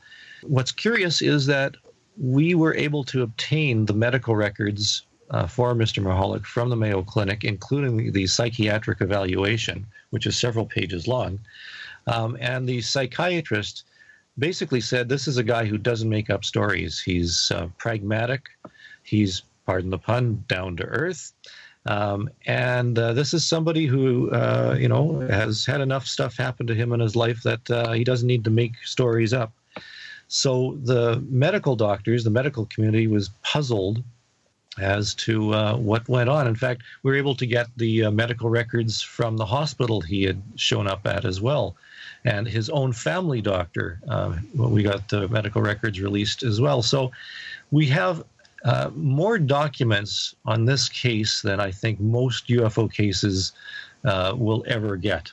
I'm thinking we probably have maybe 200 or 300 official documents, if you include the medical records, the records from the Royal Canadian Mounted Police, the Air Force, the various provincial agencies, and then a lot of the correspondence that flew between individuals regarding the case. This is an amazingly well-documented case, which is not the situation for Roswell or Shag Harbor or even you mentioned Cache Landrum. There's not a lot of documentation with Cache Landrum when you really look at it. So this case is absolutely amazing and fully documented. Now, how long did he live? How old was he when he died? He passed away in 1999, so he lived for quite some time. Interestingly, he had the burns on his upper chest, but on his abdomen, he had what was described as the checkerboard pattern of injuries. And this obviously had come from that blast from the gas, from the holes in the grill or whatever it was that was there. And if just imagine you took a checkerboard and put red checkers on each of the squares and put the whole thing on your abdomen and then took away the checkerboard itself. That's what the appearance of these burns looked like, the checkerboard pattern of burns. And they eventually faded, but the scar tissue remained throughout his life. In fact, even into the 90s, you could, he would, lift off his shirt if you really wanted to, and touch his skin, and you could feel the scar tissue underneath the skin. He used to call them his buttons, because that's the only way you could really describe them. So we have, the physical effects are absolutely astounding in this case as well. So question is, what happened to Mr. Michalak back in 1967?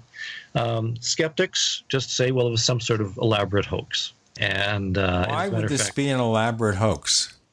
Well, because there's no such thing as aliens and flying crafts like that. So what else could it possibly be, Gene? So he injured himself. All the injuries he suffered, the treatment he received, he's a hypochondriac. Or he subjected himself to radiation poisoning or did something funky with some kind of thermal assembly.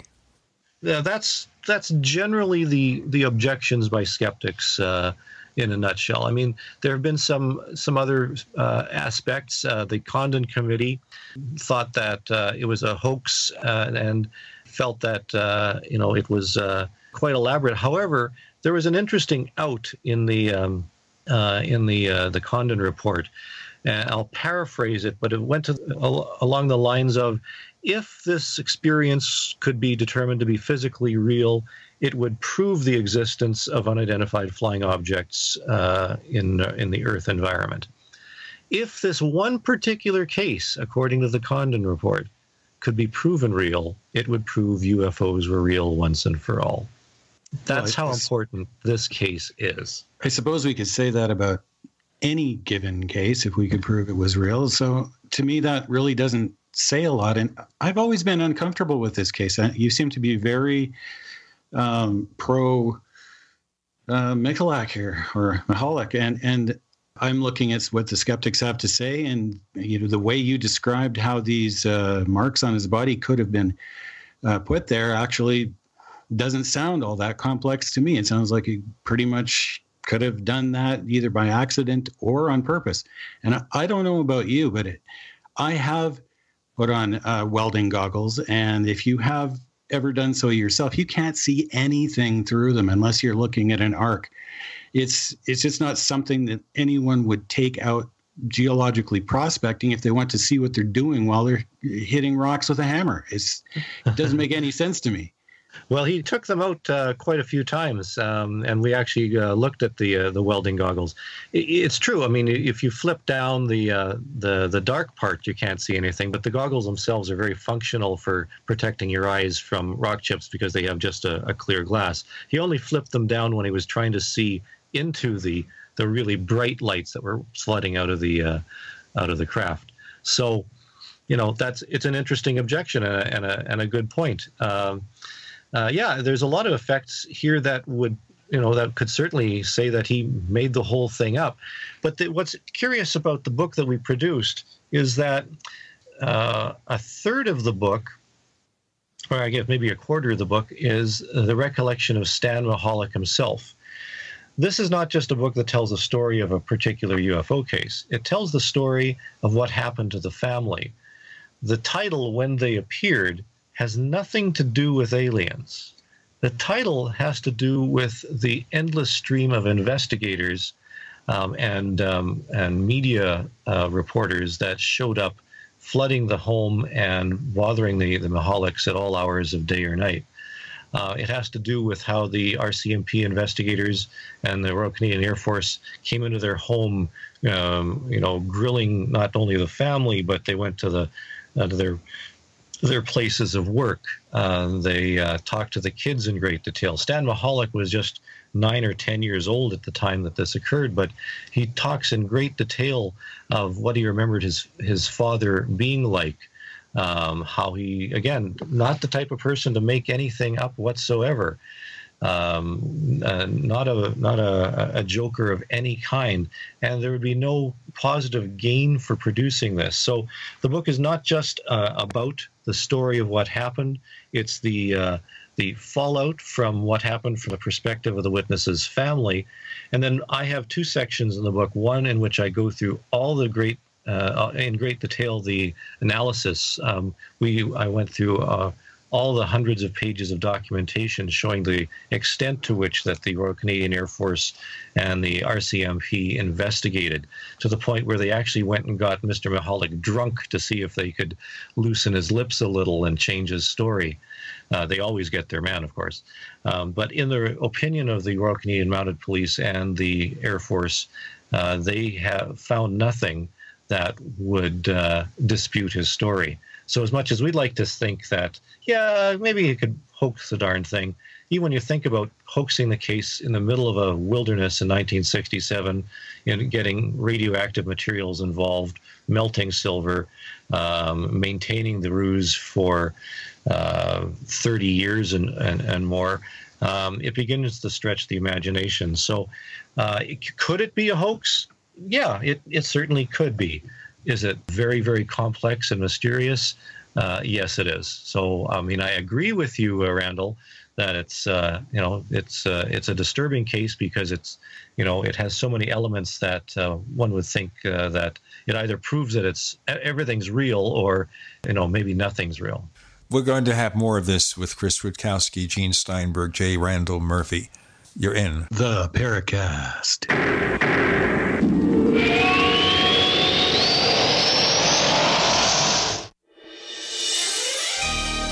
Thank you for listening to GCN.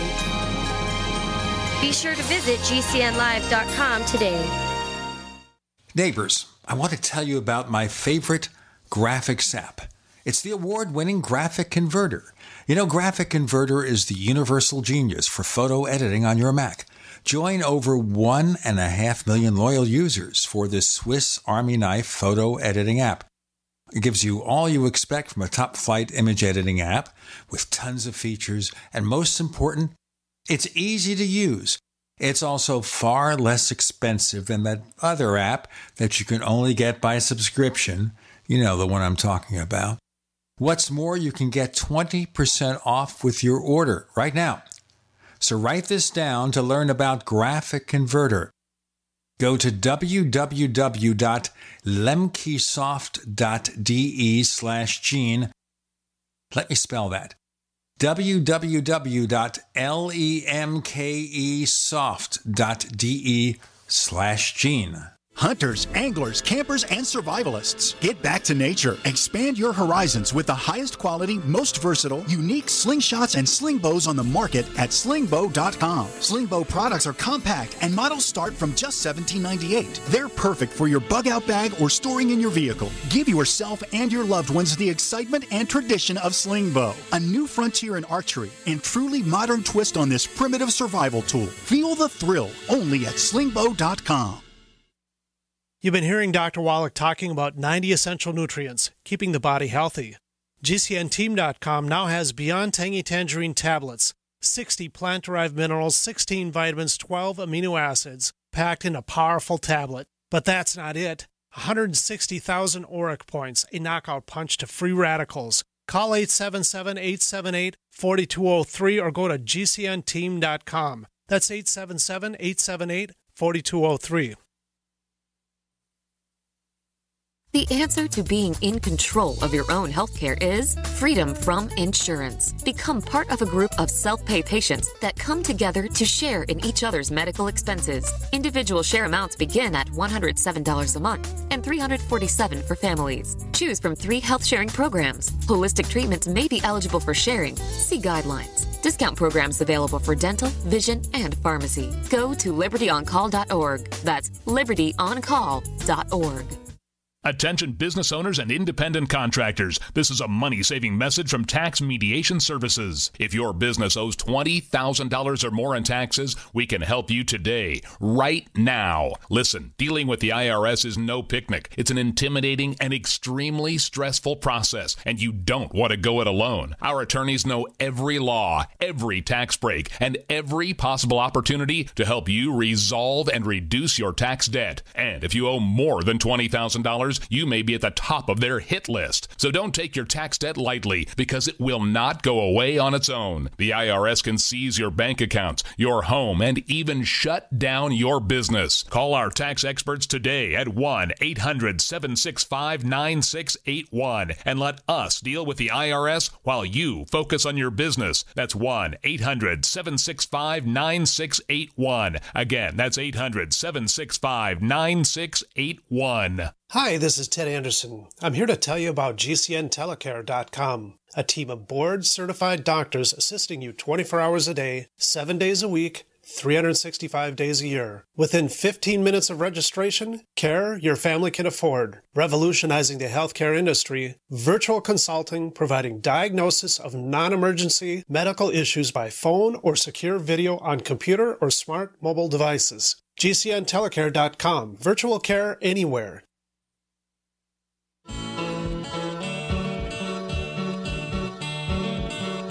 This is Micah Hanks of the Gray Alien Report, and you're listening to the Paracast, the gold standard of paranormal radio.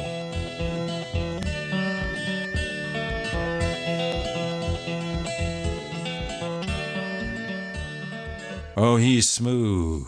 And I'm going to tell you about After the Paracast. After the Paracast is our premium podcast. You can only hear it if you, my friend, are a member of the Paracast Plus. Go to plus.theparacast.com. That's plus.theparacast.com. We also offer the commercial-free version of this show as part of the package and more benefits.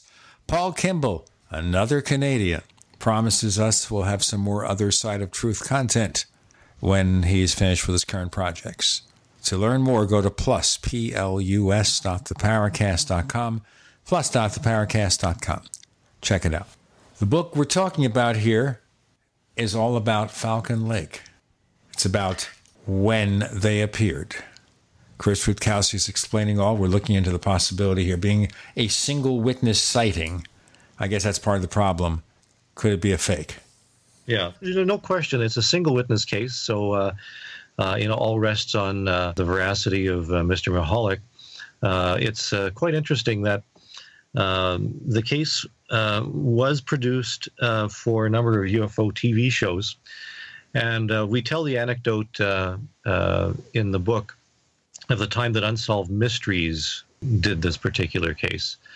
And we were contacted by NBC in the, 1990, 1991, something like that.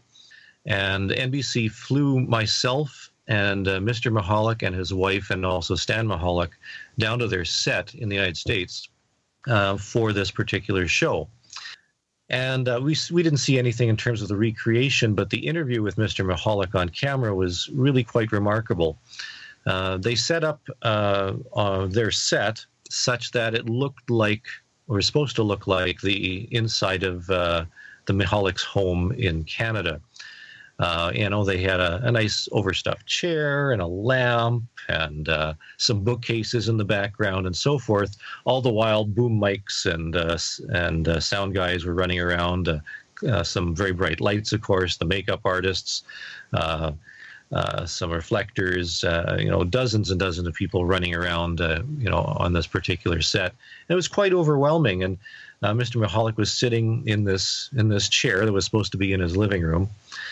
And the director of this particular segment said to him, I'll bet that, so you're a little bit overwhelmed by all this. And he could see, because, Mr. Michalak was not used to this by any way of the stretch of the imagination. And the director said, why don't you just talk to me? So the director set a chair down in front of him, and let's just, talk just so you get comfortable with talking with all this stuff here. I'll bet this is the most, mind-blowing, the most amazing thing that you've, ever had happen in your life. And Mr. Michalak said, no. And of course, everybody's listening to this, and they sort of roll their eyes, and they say, okay, this guy's got some really good tales coming up here. And so the director said, really, well, what really was the most amazing and the most mind-bending thing that ever happened to you? And Mr. Michalak then proceeded to tell about his experience in Europe during the Second World War, where he was imprisoned in one of the camps. His wife was also put in a separate camp. He managed to escape and work for the Allied Underground, worked on a number of missions with them. And after the war, he was employed by the Americans to go into the camps to repatriate them and to document what was inside. And Mr. Michalak had, at that time, on the set of NBC's Unsolved Mysteries, while the cameras were not running, told some stories about what he had seen inside those camps, inside some of the ovens. And after he had told his story, there was not a sound to be heard on the set anywhere. Everybody was just riveted on what Mr. Michalak was saying. He finished his story, and then he looked the director in the eye, and he said, that was the most amazing and mind-bending experience of my life. Oh, I could believe that. We have so many people that come to Canada, immigrate here with really amazing stories. I've been interviewing a couple of people myself for another personal project, and getting here and their survival stories, some of them really, truly are amazing journeys. Yes, absolutely true. And I remember I was off to one side, and one of the set people, I don't know whether he was a grip or whatever, he turned to somebody next to him and he said, this guy doesn't need to make up a story about a flying saucer. He's had enough in his life. And I guess that, to put that in that perspective, Mr. Michalak made no money. The experience was more disruptive and more difficult for his family than anything else. In fact, Stan Michalak recounts in the book how Mr. Michalak's wife, Maria Michalak,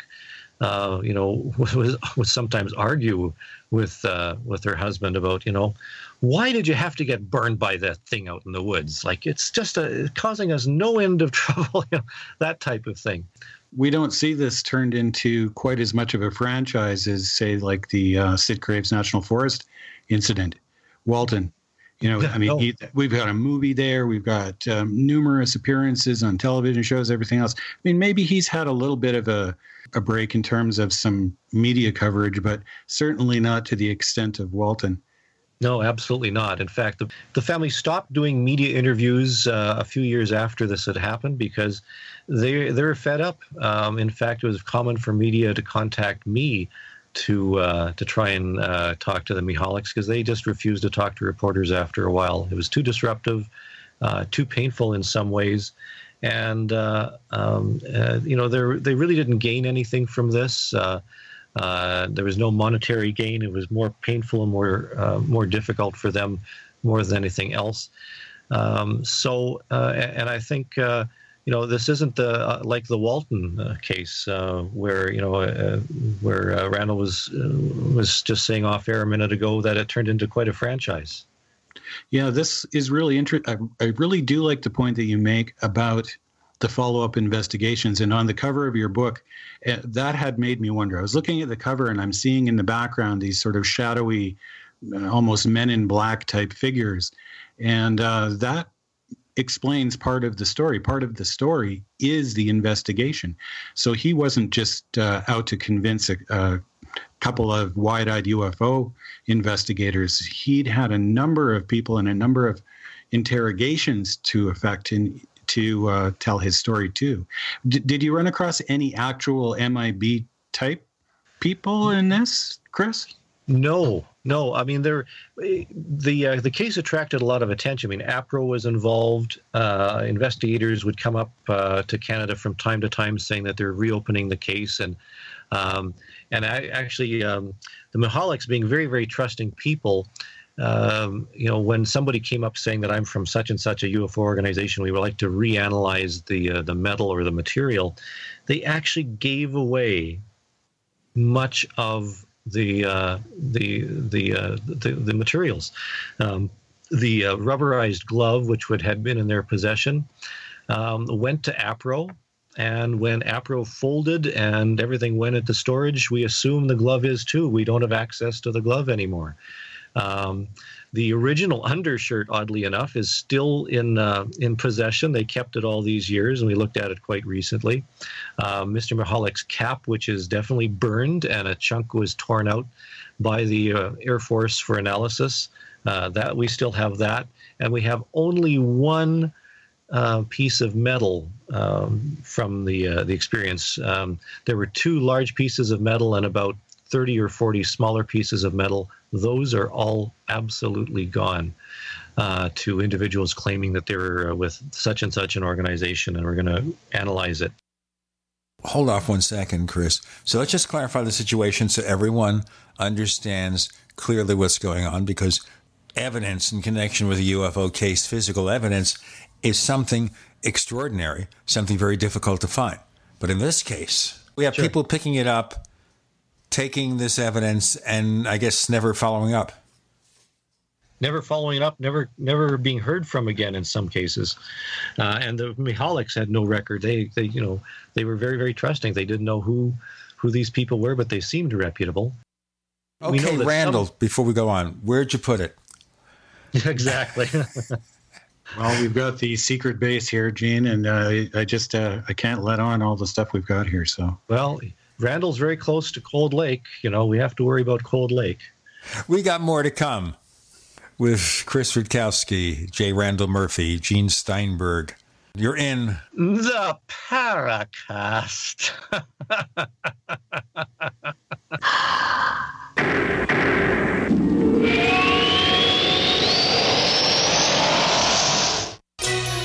Thank you for listening to GCN.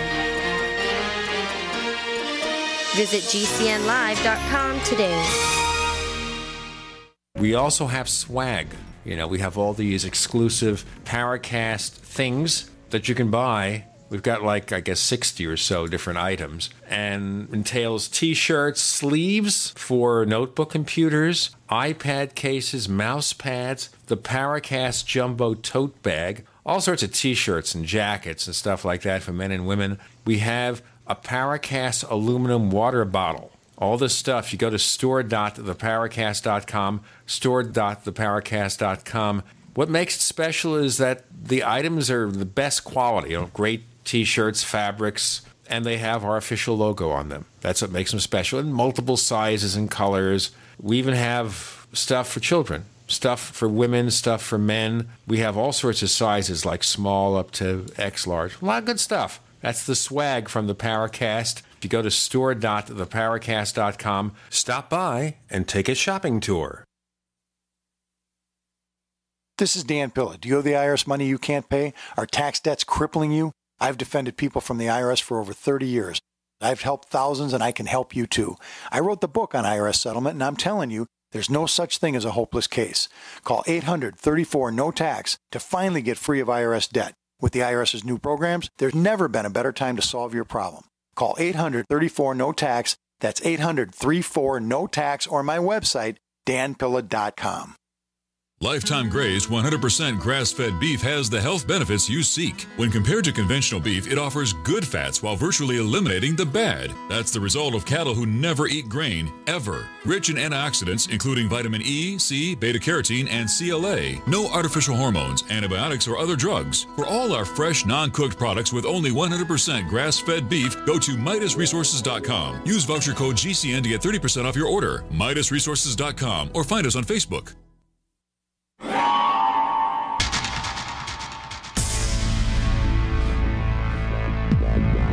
Welcome back to the Paracast, the gold standard of paranormal radio. And now, here's Gene Steinberg.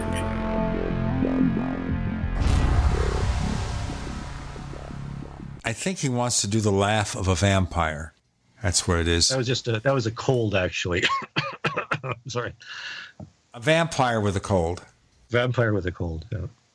Yeah, a little Count Floyd going on there, maybe. Yeah. Anyway. Are we back on to the show Is this now? thing on? Right. Of course. What do you think? Oh, God, we're here. We're waiting for you to give us the go-ahead, and we're just like, la-da-da. Well, I think it's more fun to listen to you talk amongst yourself. Yeah, we're just vamping here. Yeah. You vamp and then see what kind of trouble you get into. Right. Further to these pieces of metal, we actually have the analyses. The Atomic Energy of Canada analyzed the material. The material was also analyzed by University of Chicago. We have that analysis.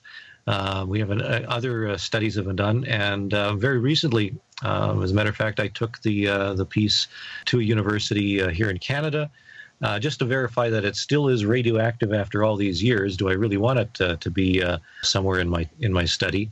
And it's still radioactive. To do a proper spectral analysis of the radiation would take a few weeks. And I'm hesitant to let it out of my sight because everything else has disappeared. I would assume it would be a little more trustworthy at a university, but you never know. I wouldn't do it without conferring with Stan, and we're still debating all of that. Incidentally, we were talking about the follow-up and the Men in Black and things like that. When we went to our book launch just a matter of days ago, after we had given our presentation, we're signing copies of the book. This very, very tall, elderly gentleman comes up, and he has a copy of the book, and he says, yeah, can you sign this for me? I said, sure.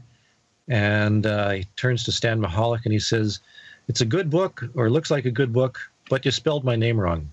And we look up at him, and he was one of the original RCMP investigators on the case 50 years ago, well into his 80s, still alive. As we're sitting there, he pulls out photographs that he himself had taken out at the site 50 years ago. And he says, I investigated this case thoroughly. And in my report, and I alluded to it earlier in our broadcast tonight, that he couldn't explain this case. He personally interrogated Mr. Michalak 50 years ago. And in his opinion, Mr. Michalak was telling the truth about what he had seen. Okay, so if we go with this then, if we say, all right, so Michalak had an experience where some sort of alien craft was seen, and he was assuming perhaps it was some sort of craft that was produced by the military in the United States. But we've seen no craft like that can perform like that at any rate. I mean, there was the Avro Aero car, but we know how well that worked. I mean, bumper cars at the kids' fair work better than that thing. So, I mean, where did this thing come from then, Chris? Do you think? Exactly. That's the mystery. And you're absolutely right. There was nothing on the books or anything flying. One would think that if this thing was let's say a prototype, and there was one that was flying that didn't land for repairs, that one would see some evidence in the history of avionics that would suggest that something like this was going on. Palmiro Campagna, who looked through the Canadian UFO files in great detail, in his opinion, this was some sort of American craft. Although, again, the thing is, we don't have the provenance that suggests that this actually was produced in any way. And, this was only a matter of a year and a little bit before Apollo landed on the moon. And, if you had one of these things flying around, why would you even bother with Apollo? So it doesn't make any sense whatsoever.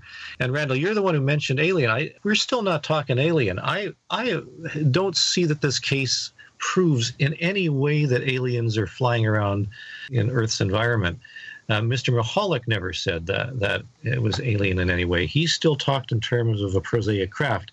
The problem is saying that it's one of ours doesn't make any sense either.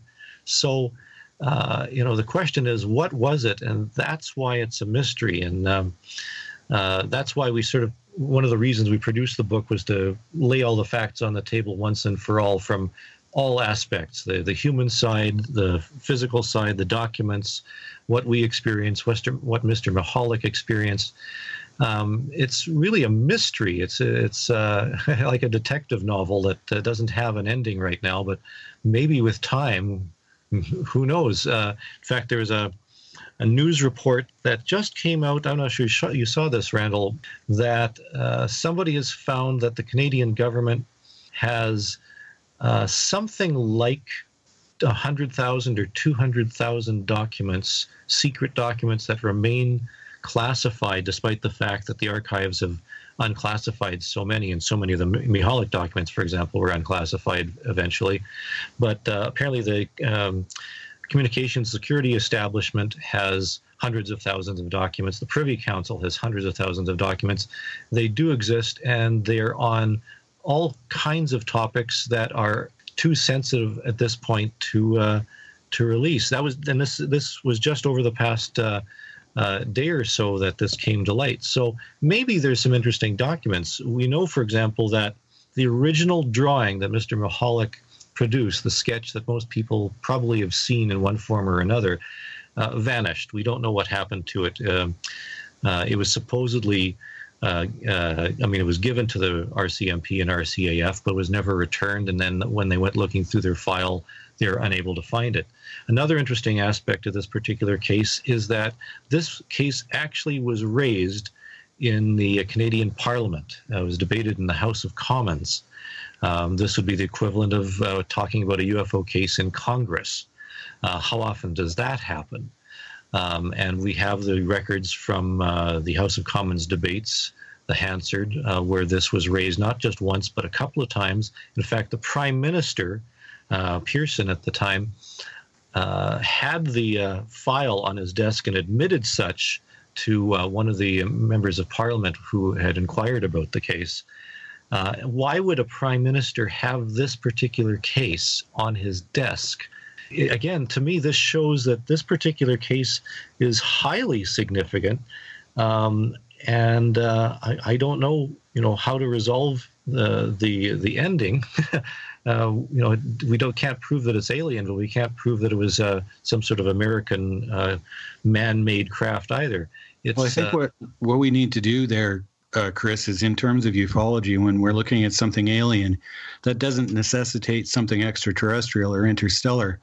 What we mean by alien is simply beyond the constructs of our known civilization. So, while it might be something that is from a highly classified military project of some kind, that doesn't really count as, in my mind, as something alien, but maybe something like Bosley's parallel civilization or parallel society, that would. So it could still be terrestrial and alien. That's a good point. I guess the reason why I'm reticent about talking about alien ships and things like that is that most people associate alien craft with saucers and traveling between stars and things like that, and the meme is pretty solid. So we're just being very, very careful here that the terminology is being very specific. I want to go back to one thing about your description early on. I haven't had a chance. You were mentioning, Chris, that he heard this speech, high-pitched speech, which kind of sounds to me like the humorous version of Little Tiny Green Men. You ever see cartoons of little green men, and they always talk like they had inhaled helium. Yeah. Or maybe the late David Seville of the Chipmunks fame. Right. Was doing these voices at high speed. So that's what hit me, why would that be unless they feed these people helium before he heard them? It's just a strange aspect of this. We have more strange stuff from Chris Rutkowski and J. Randall Murphy and Gene Steinberg. You're in the Paracast.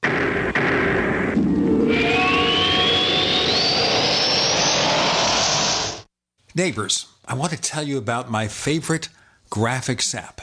It's the award-winning Graphic Converter. Graphic Converter is the universal genius for photo editing on your Mac. Join over 1.5 million loyal users for this Swiss Army knife photo editing app. It gives you all you expect from a top-flight image editing app with tons of features, and most important, it's easy to use. It's also far less expensive than that other app that you can only get by subscription. You know, the one I'm talking about. What's more, you can get 20% off with your order right now. So write this down to learn about Graphic Converter. Go to www.lemkesoft.de/Gene. Let me spell that.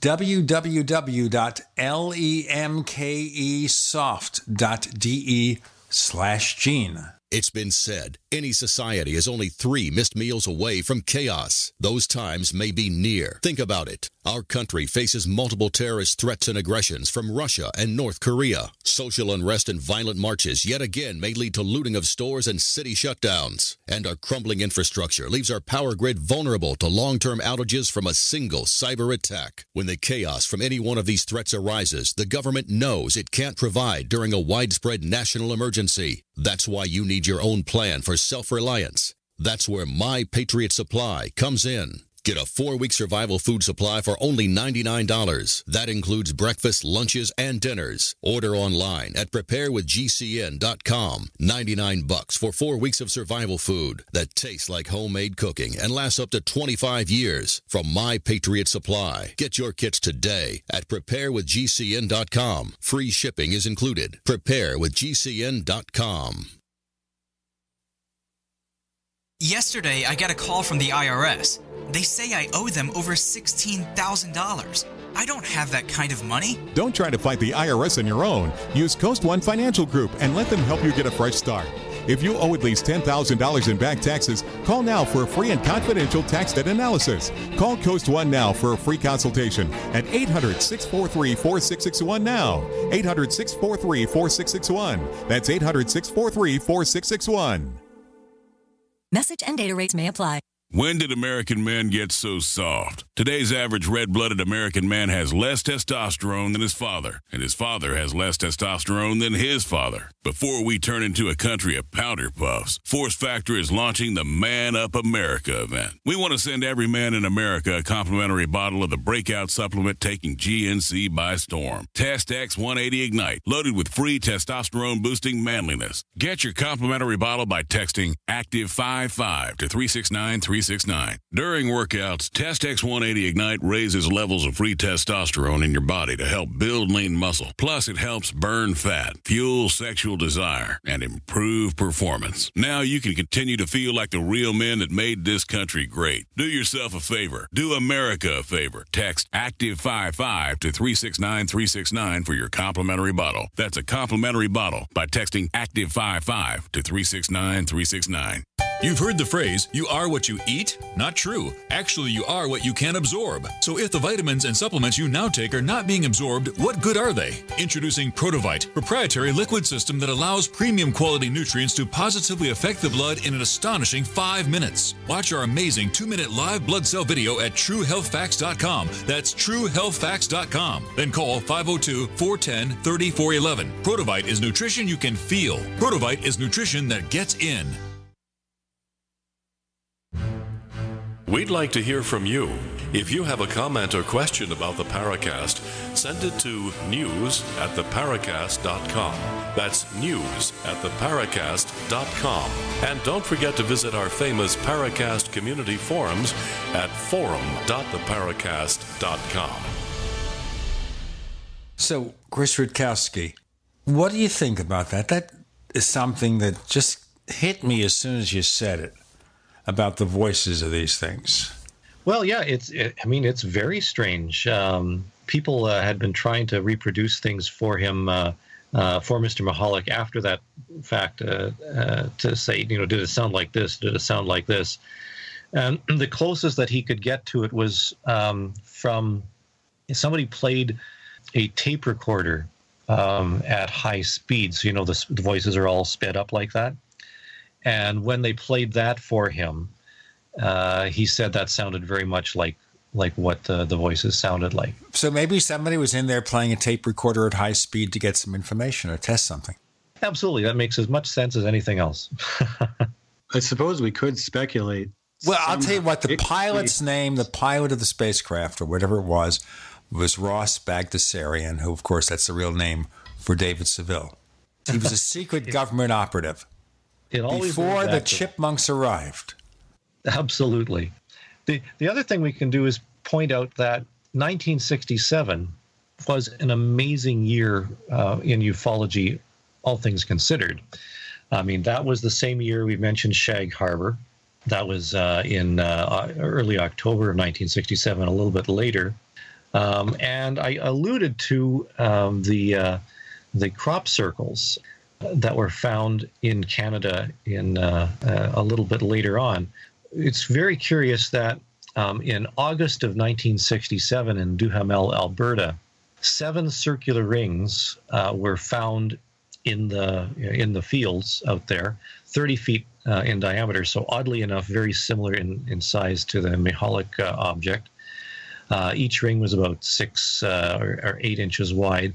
And military investigators were sent to the site. The Royal Canadian Air Force and the RCMP were once again involved. And they produced a report on what they found. In fact, this is very interesting that the Canadian military investigated crop circles.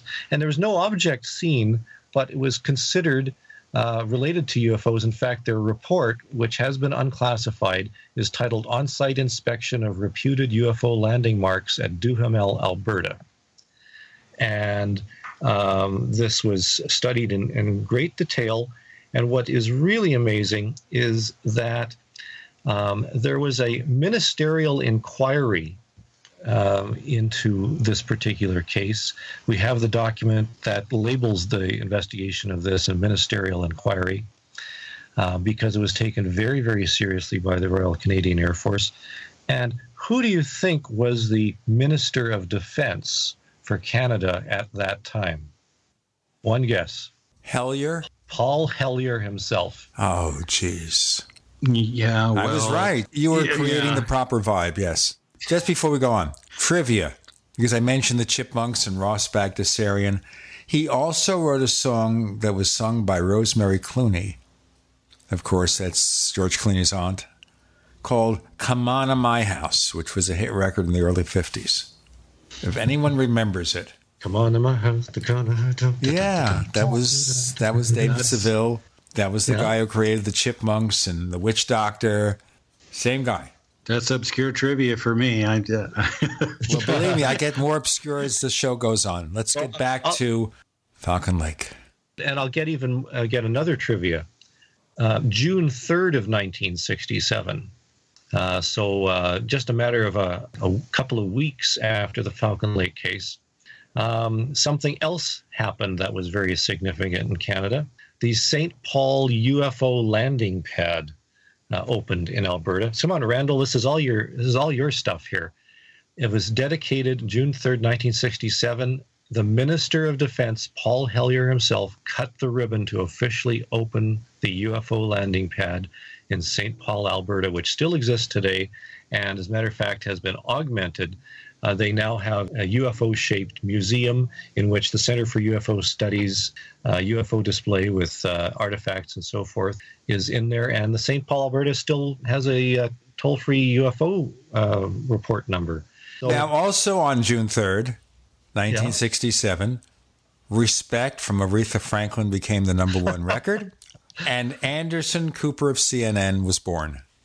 World's Fair or something in 67 too, I think.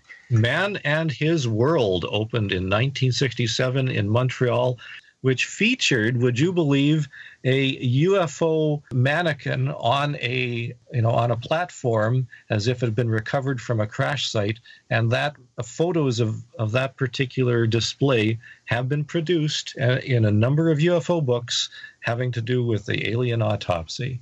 So I wonder if the popularity of that particular display might have impacted on people's imaginations to some degree. Absolutely, yeah. And again, this is 1967. It's very remarkable. 1967. What was I doing in 1967? I think I was putting blocks on top of one another or something. I can't remember. Wait. 1967. What came out? Oh. It was 20 years ago today. Sergeant Pepper. And play Sgt. Pepper's Lonely Hearts Club Band, which came out like a few days earlier. Mm-hmm. Okay. Yeah. That's when I was. That's right. It was introduced on June 1st, 1967. And I got the copy of the record on May 31st. So there. So let's see. We have the Beatles. We have alien autopsies, alien bodies. We have Anderson Cooper. And you have to include Anderson Cooper in that. Rosemary Clooney and Crop Circles. I don't know where Rosemary Clooney got into this, except that the guy who did the Chipmunks wrote a song for her. Of course, Star Trek was on then, the original. Star Trek as well. So I'd have to say that the stars aligned at the very least, and this is what fell out. And I was working in Tuscumbia, Alabama, at a country western radio station, just a few miles away from the famous Muscle Shoals Sound Studios. Wow. DJing country? Yeah, for a while. Before I got into news, and that started at the next station because somebody said, oh, this guy Steinberg can put two words together and make them coherent. Why don't you write the ads too? I said, will you give me extra money? And that took a kind of debate. In those days, getting very little money. Yeah. I was just 9 or 10 years old, and I was living about 2 blocks away from where the Michalaks were living. And I happened to know Stan Michalak personally because we used to ride our bikes together and we're in the same school together. And I distinctly recall now that I went over to ride my bike or ride our bikes with him. I rode my bike over to his place and I said, hey, let's go riding. And he says, I can't today. Something happened to my dad. And I said, okay, whatever. We didn't go bike riding that day. And we eventually lost touch for a few years. It wasn't until the mid-1970s when I was starting to do serious investigations of UFOs and doing some studies, that I thought, I should really catalog the Manitoba cases, and what a better place to start than go back to my friends, the Michalaks. We've got Chris and Gene and Randall. You're in the Paracast.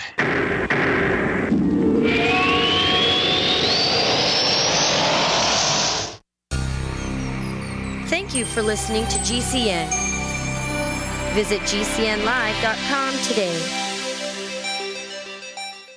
Fully cooked, ready-to-eat bacon. I'm talking thick, meaty, center-cut presidential bacon. Savory and delicious. I buy some, I use some, I store some. Awesome. No refrigeration needed with a 10-year shelf life. NASA-packed technology. Bacon. Fully cooked, fully hydrated, ready to eat right from the packed bacon or warm and served. Life-saving, ready-to-eat bacon. 10-year shelf life bacon. Ships free at fullycookedbacon.com. Fullycookedbacon.com. Winston Churchill said, never let a good crisis go to waste. But how do you know when a good crisis happens? With MarketVulture.com. Get real-time alerts and stay informed as we alert you when bad things occur in the market, in the news, and in hotspots around the world. Then we tell you where to look for opportunity. Try Market Vulture now with a 7-day free trial. Don't worry, zero risk, one-click cancel anytime you want. MarketVulture.com. Seize the opportunity. Are you happy washing your hands with harsh chemicals? Are you happy doing laundry with detergents? Are you happy paying high prices? Find your happiness with Pure Soap.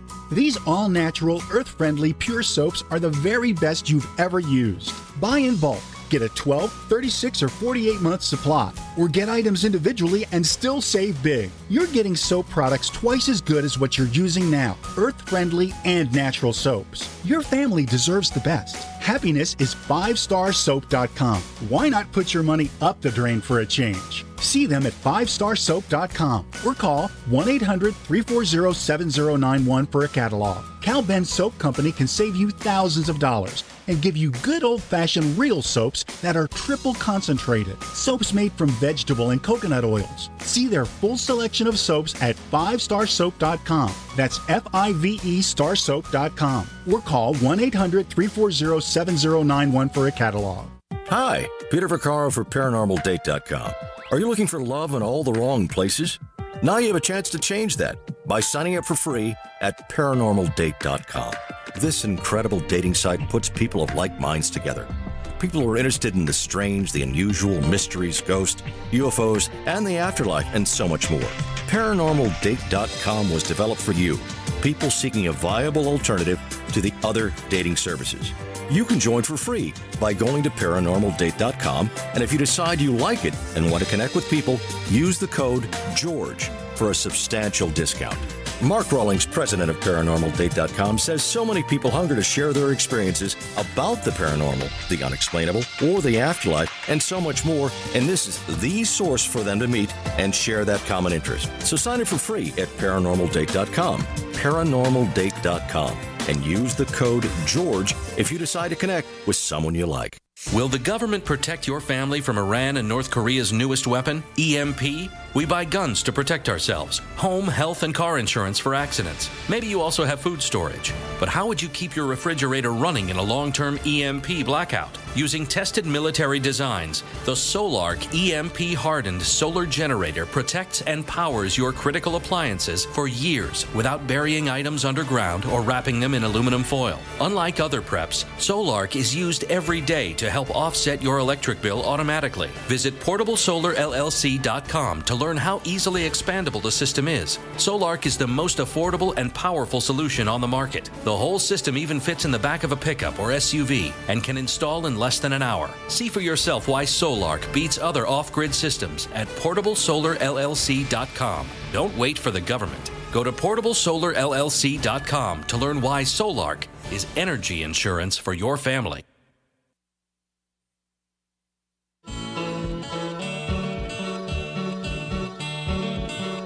This is Micah Hanks of the Gray Alien Report, and you're listening to the Paracast, the gold standard of paranormal radio.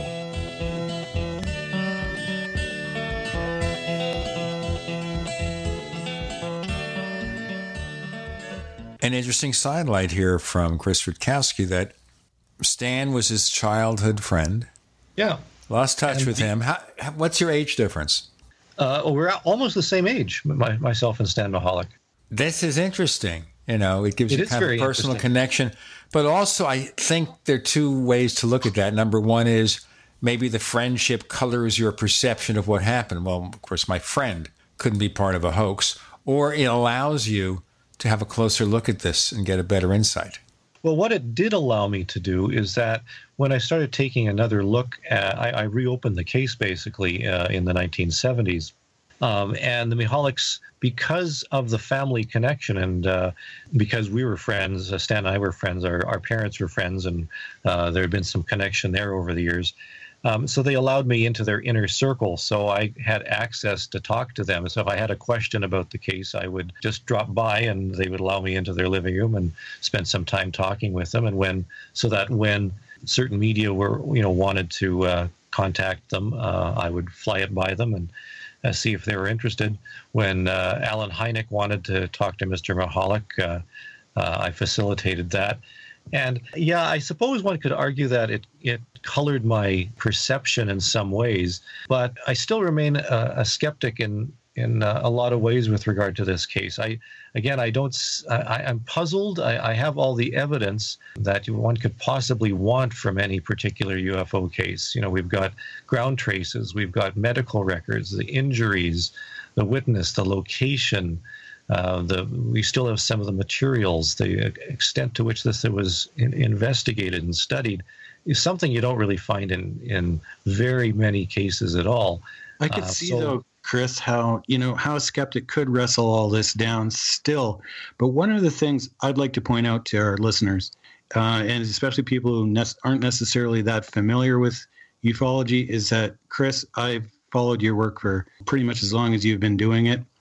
And I have to say that you're one of the most level-headed, well-spoken people in the field. And I would trust that if you knew these people for that long and you've come to the conclusion yourself that something real happened, I'd be prepared to take your word for it, because I do think that you have a very good reputation in the field in that regard.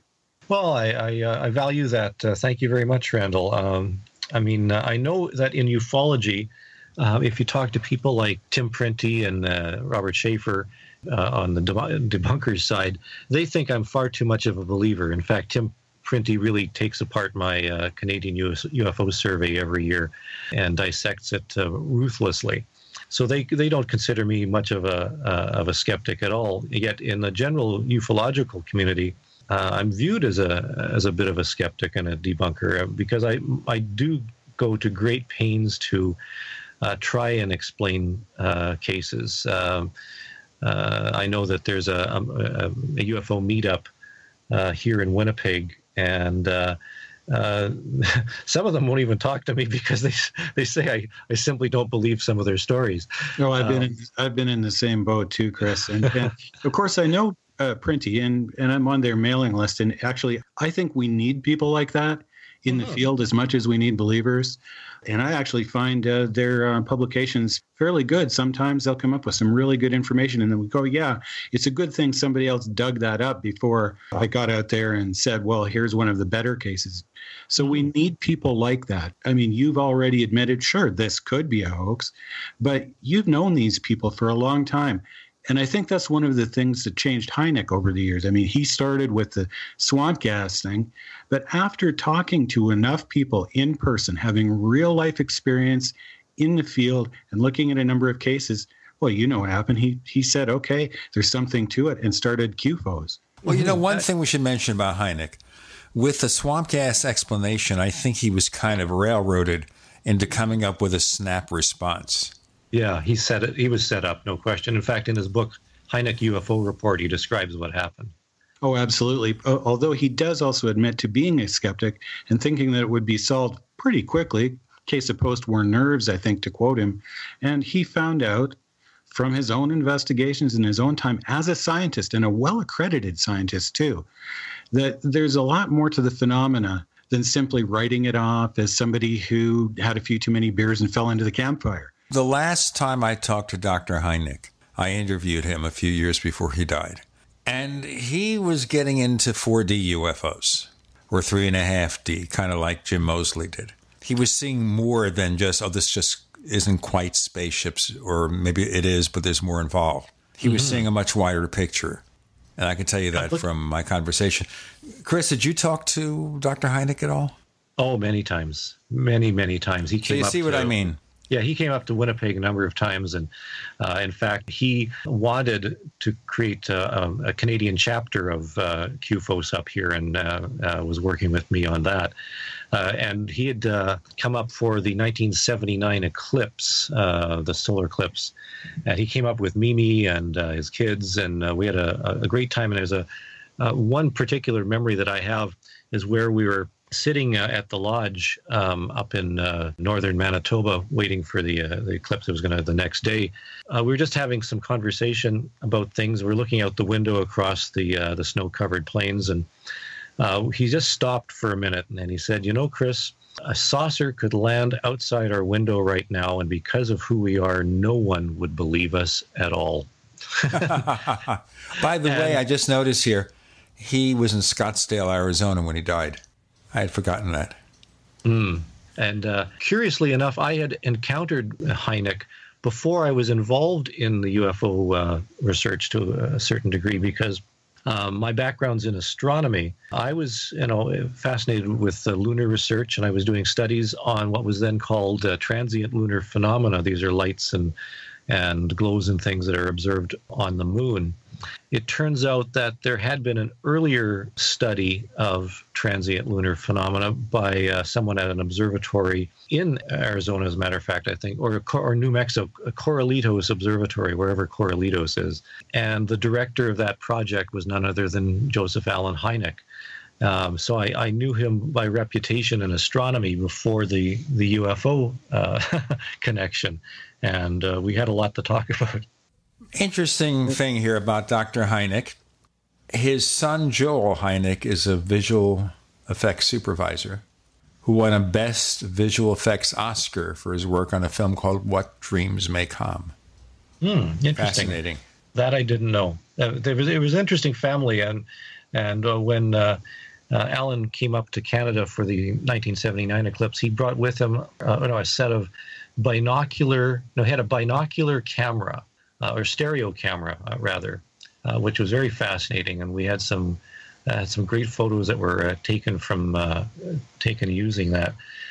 Incidentally, your listeners should know that coming up just in a matter of months, August the 20th, is the great solar eclipse of 2017 across the American Midwest.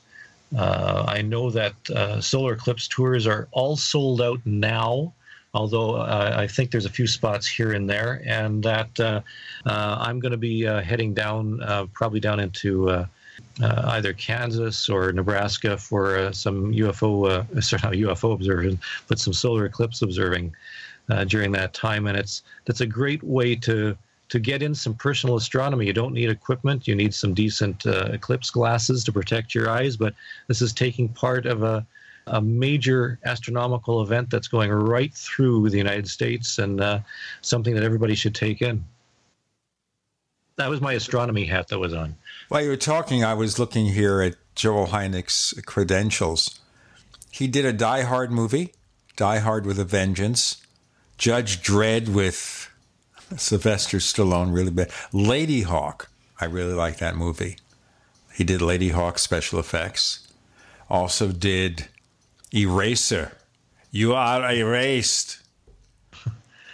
Okay, Gene. Here's one with a TV show that's on right now. I'll tell you what, let's do it in our next segment.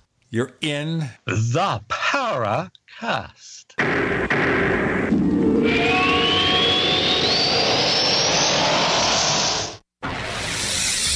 You are listening to GCN.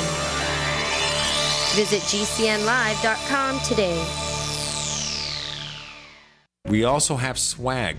You know, we have all these exclusive Paracast things that you can buy. We've got 60 or so different items, and entails t-shirts, sleeves for notebook computers, iPad cases, mouse pads, the Paracast Jumbo tote bag, all sorts of t-shirts and jackets and stuff like that for men and women. We have a Paracast aluminum water bottle. All this stuff, you go to store.theparacast.com, store.theparacast.com.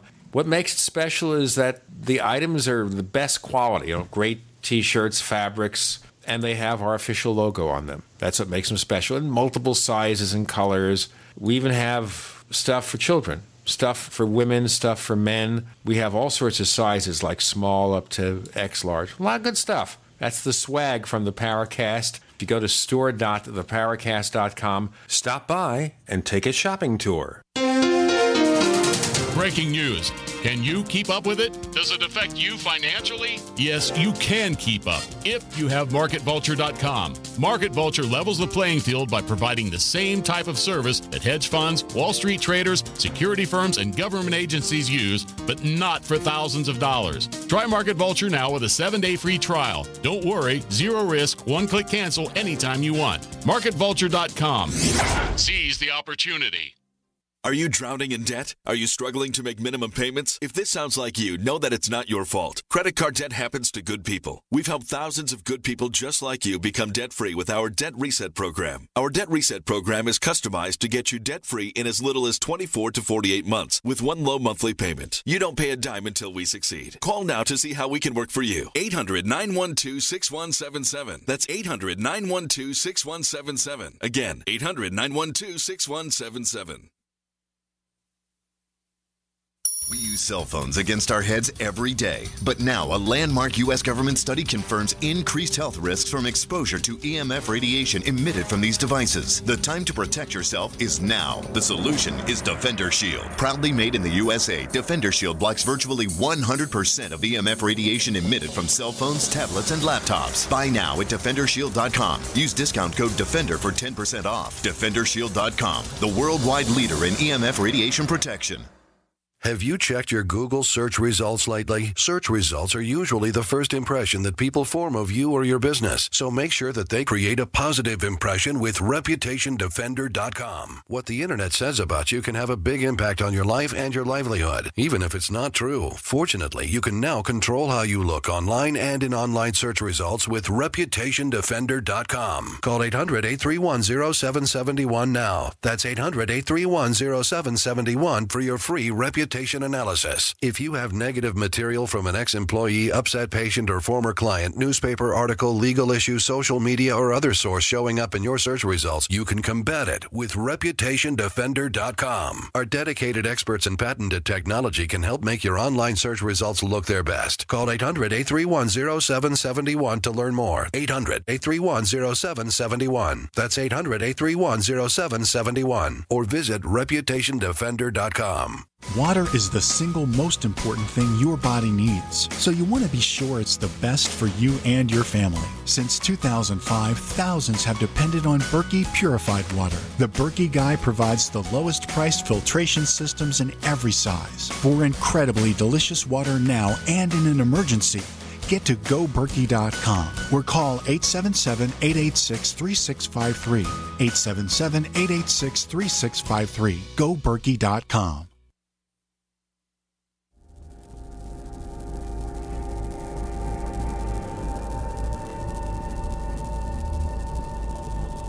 This is Robert Hastings, author of UFOs and Nukes, and you're listening to the Paracast, the gold standard of paranormal radio.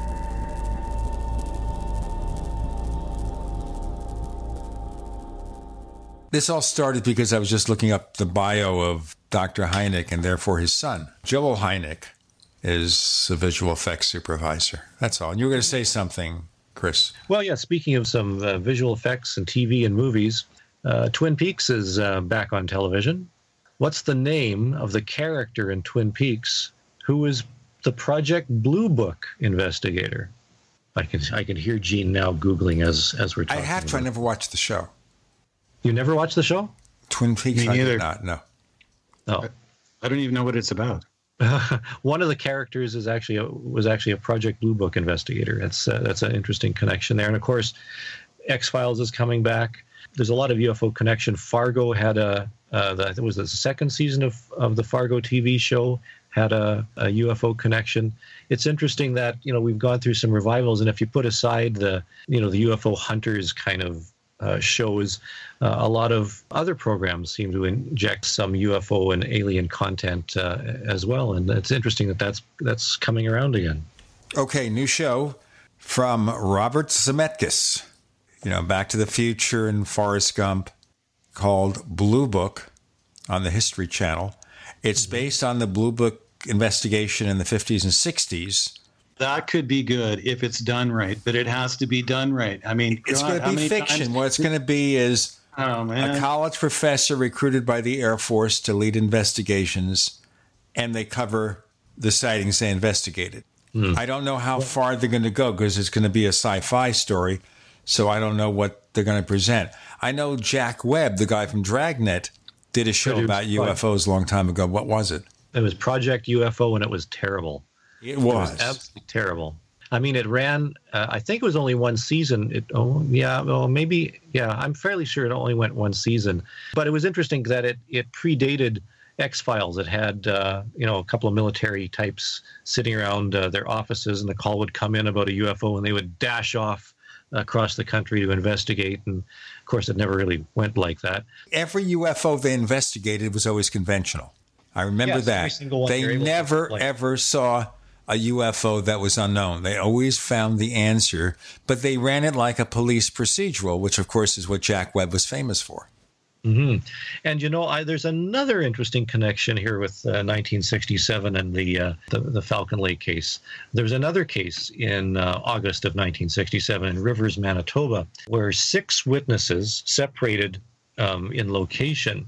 3 of them were military personnel, and there were corporals and leading airmen and so forth, plus some civilians.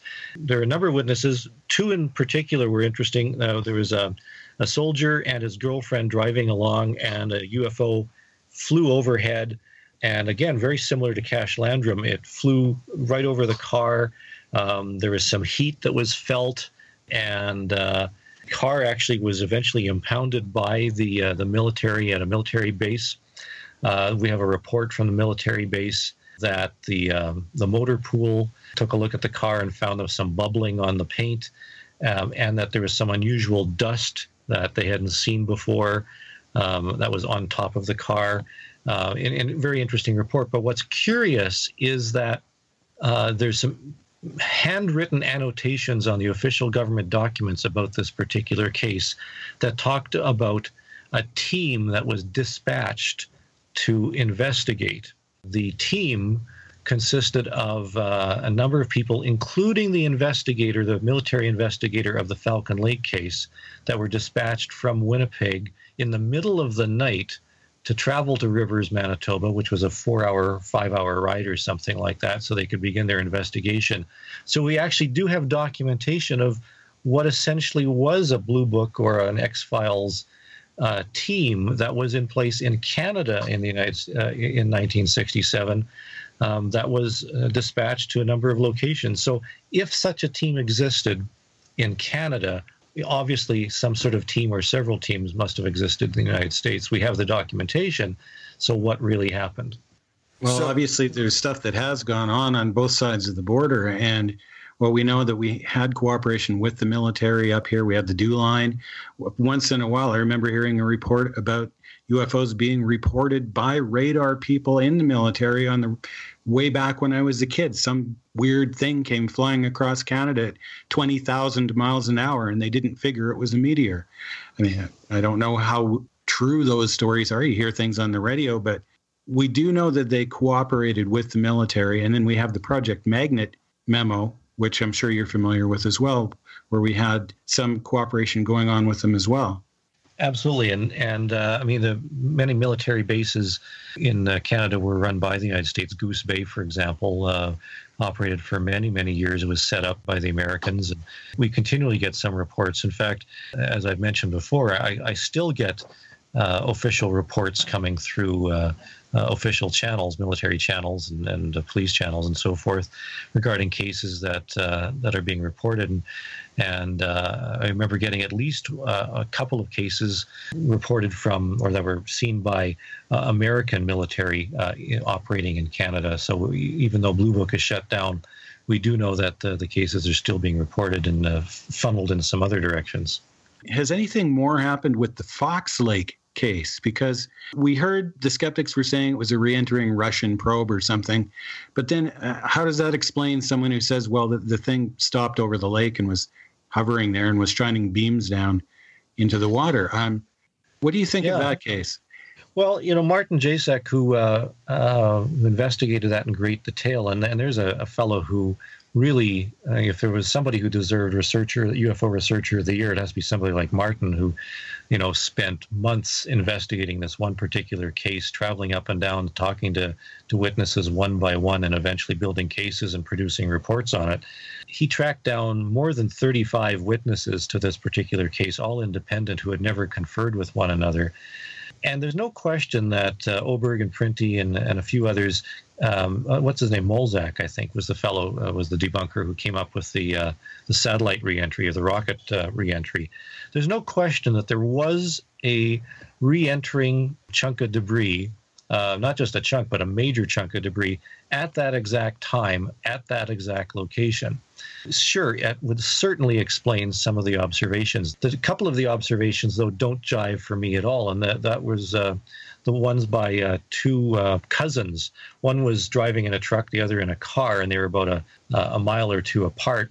And the one in the lead had seen this object, stopped, and got out and watched this thing move right over his car, and he saw it from underneath, whereas his other cousin stopped a mile away, and he saw it at a very oblique angle as it moved over his cousin's car. That wouldn't happen if it was strictly a rocket reentry. Yeah, no, it wouldn't. I mean, there was other ones. This may have been the same one where, as it went over, it blocked out the stars. And because up there, I mean, the stars are incredible at night, out in the middle of nowhere on the road, you're going to be able to see, it's going to be covered with stars. So it would be totally obvious. So obviously some of these cases, there are some good explanations of other things, but it doesn't explain everything. You know, there's no question we still have a mystery. This particular case in 1967, one of the best on record. It just makes you wonder what's going on. So Chris Rutkowski, where can we find more of your stuff? My blog is uforum.blogspot.com. UFOs.com. Our most recent book, When They Appeared, is just out and available online at McNallyRobinson.com, and I'm sure the links will be available on the website. Randall, I forgot last time to mention your UFO organization. You can take a couple of seconds to tell people where to find it. Sure. We have the Ufology Society International. That's at ufopages.com. Membership is free for a lifetime. Anyone can sign up so long as you have a genuine and constructive interest in the subject. You can find us on Twitter. Look for the Paracast. Look for 2 Paracast fan clubs. On Facebook, look for the Paracast Plus, where we offer lots of goodies like the After the Paracast podcast, the commercial-free version of this show, more exclusive content with videos too, and some show transcripts. Check plus.theparacast.com. That's plus.theparacast.com to learn simple sign-up instructions. Prices start at just $1.49. Cheap. Thank you, Randall, for being our guest co-host again. Chris Rutkowski, thank you for joining us on the Paracast. Great to see you both. Great to be here. Excellent. Thanks.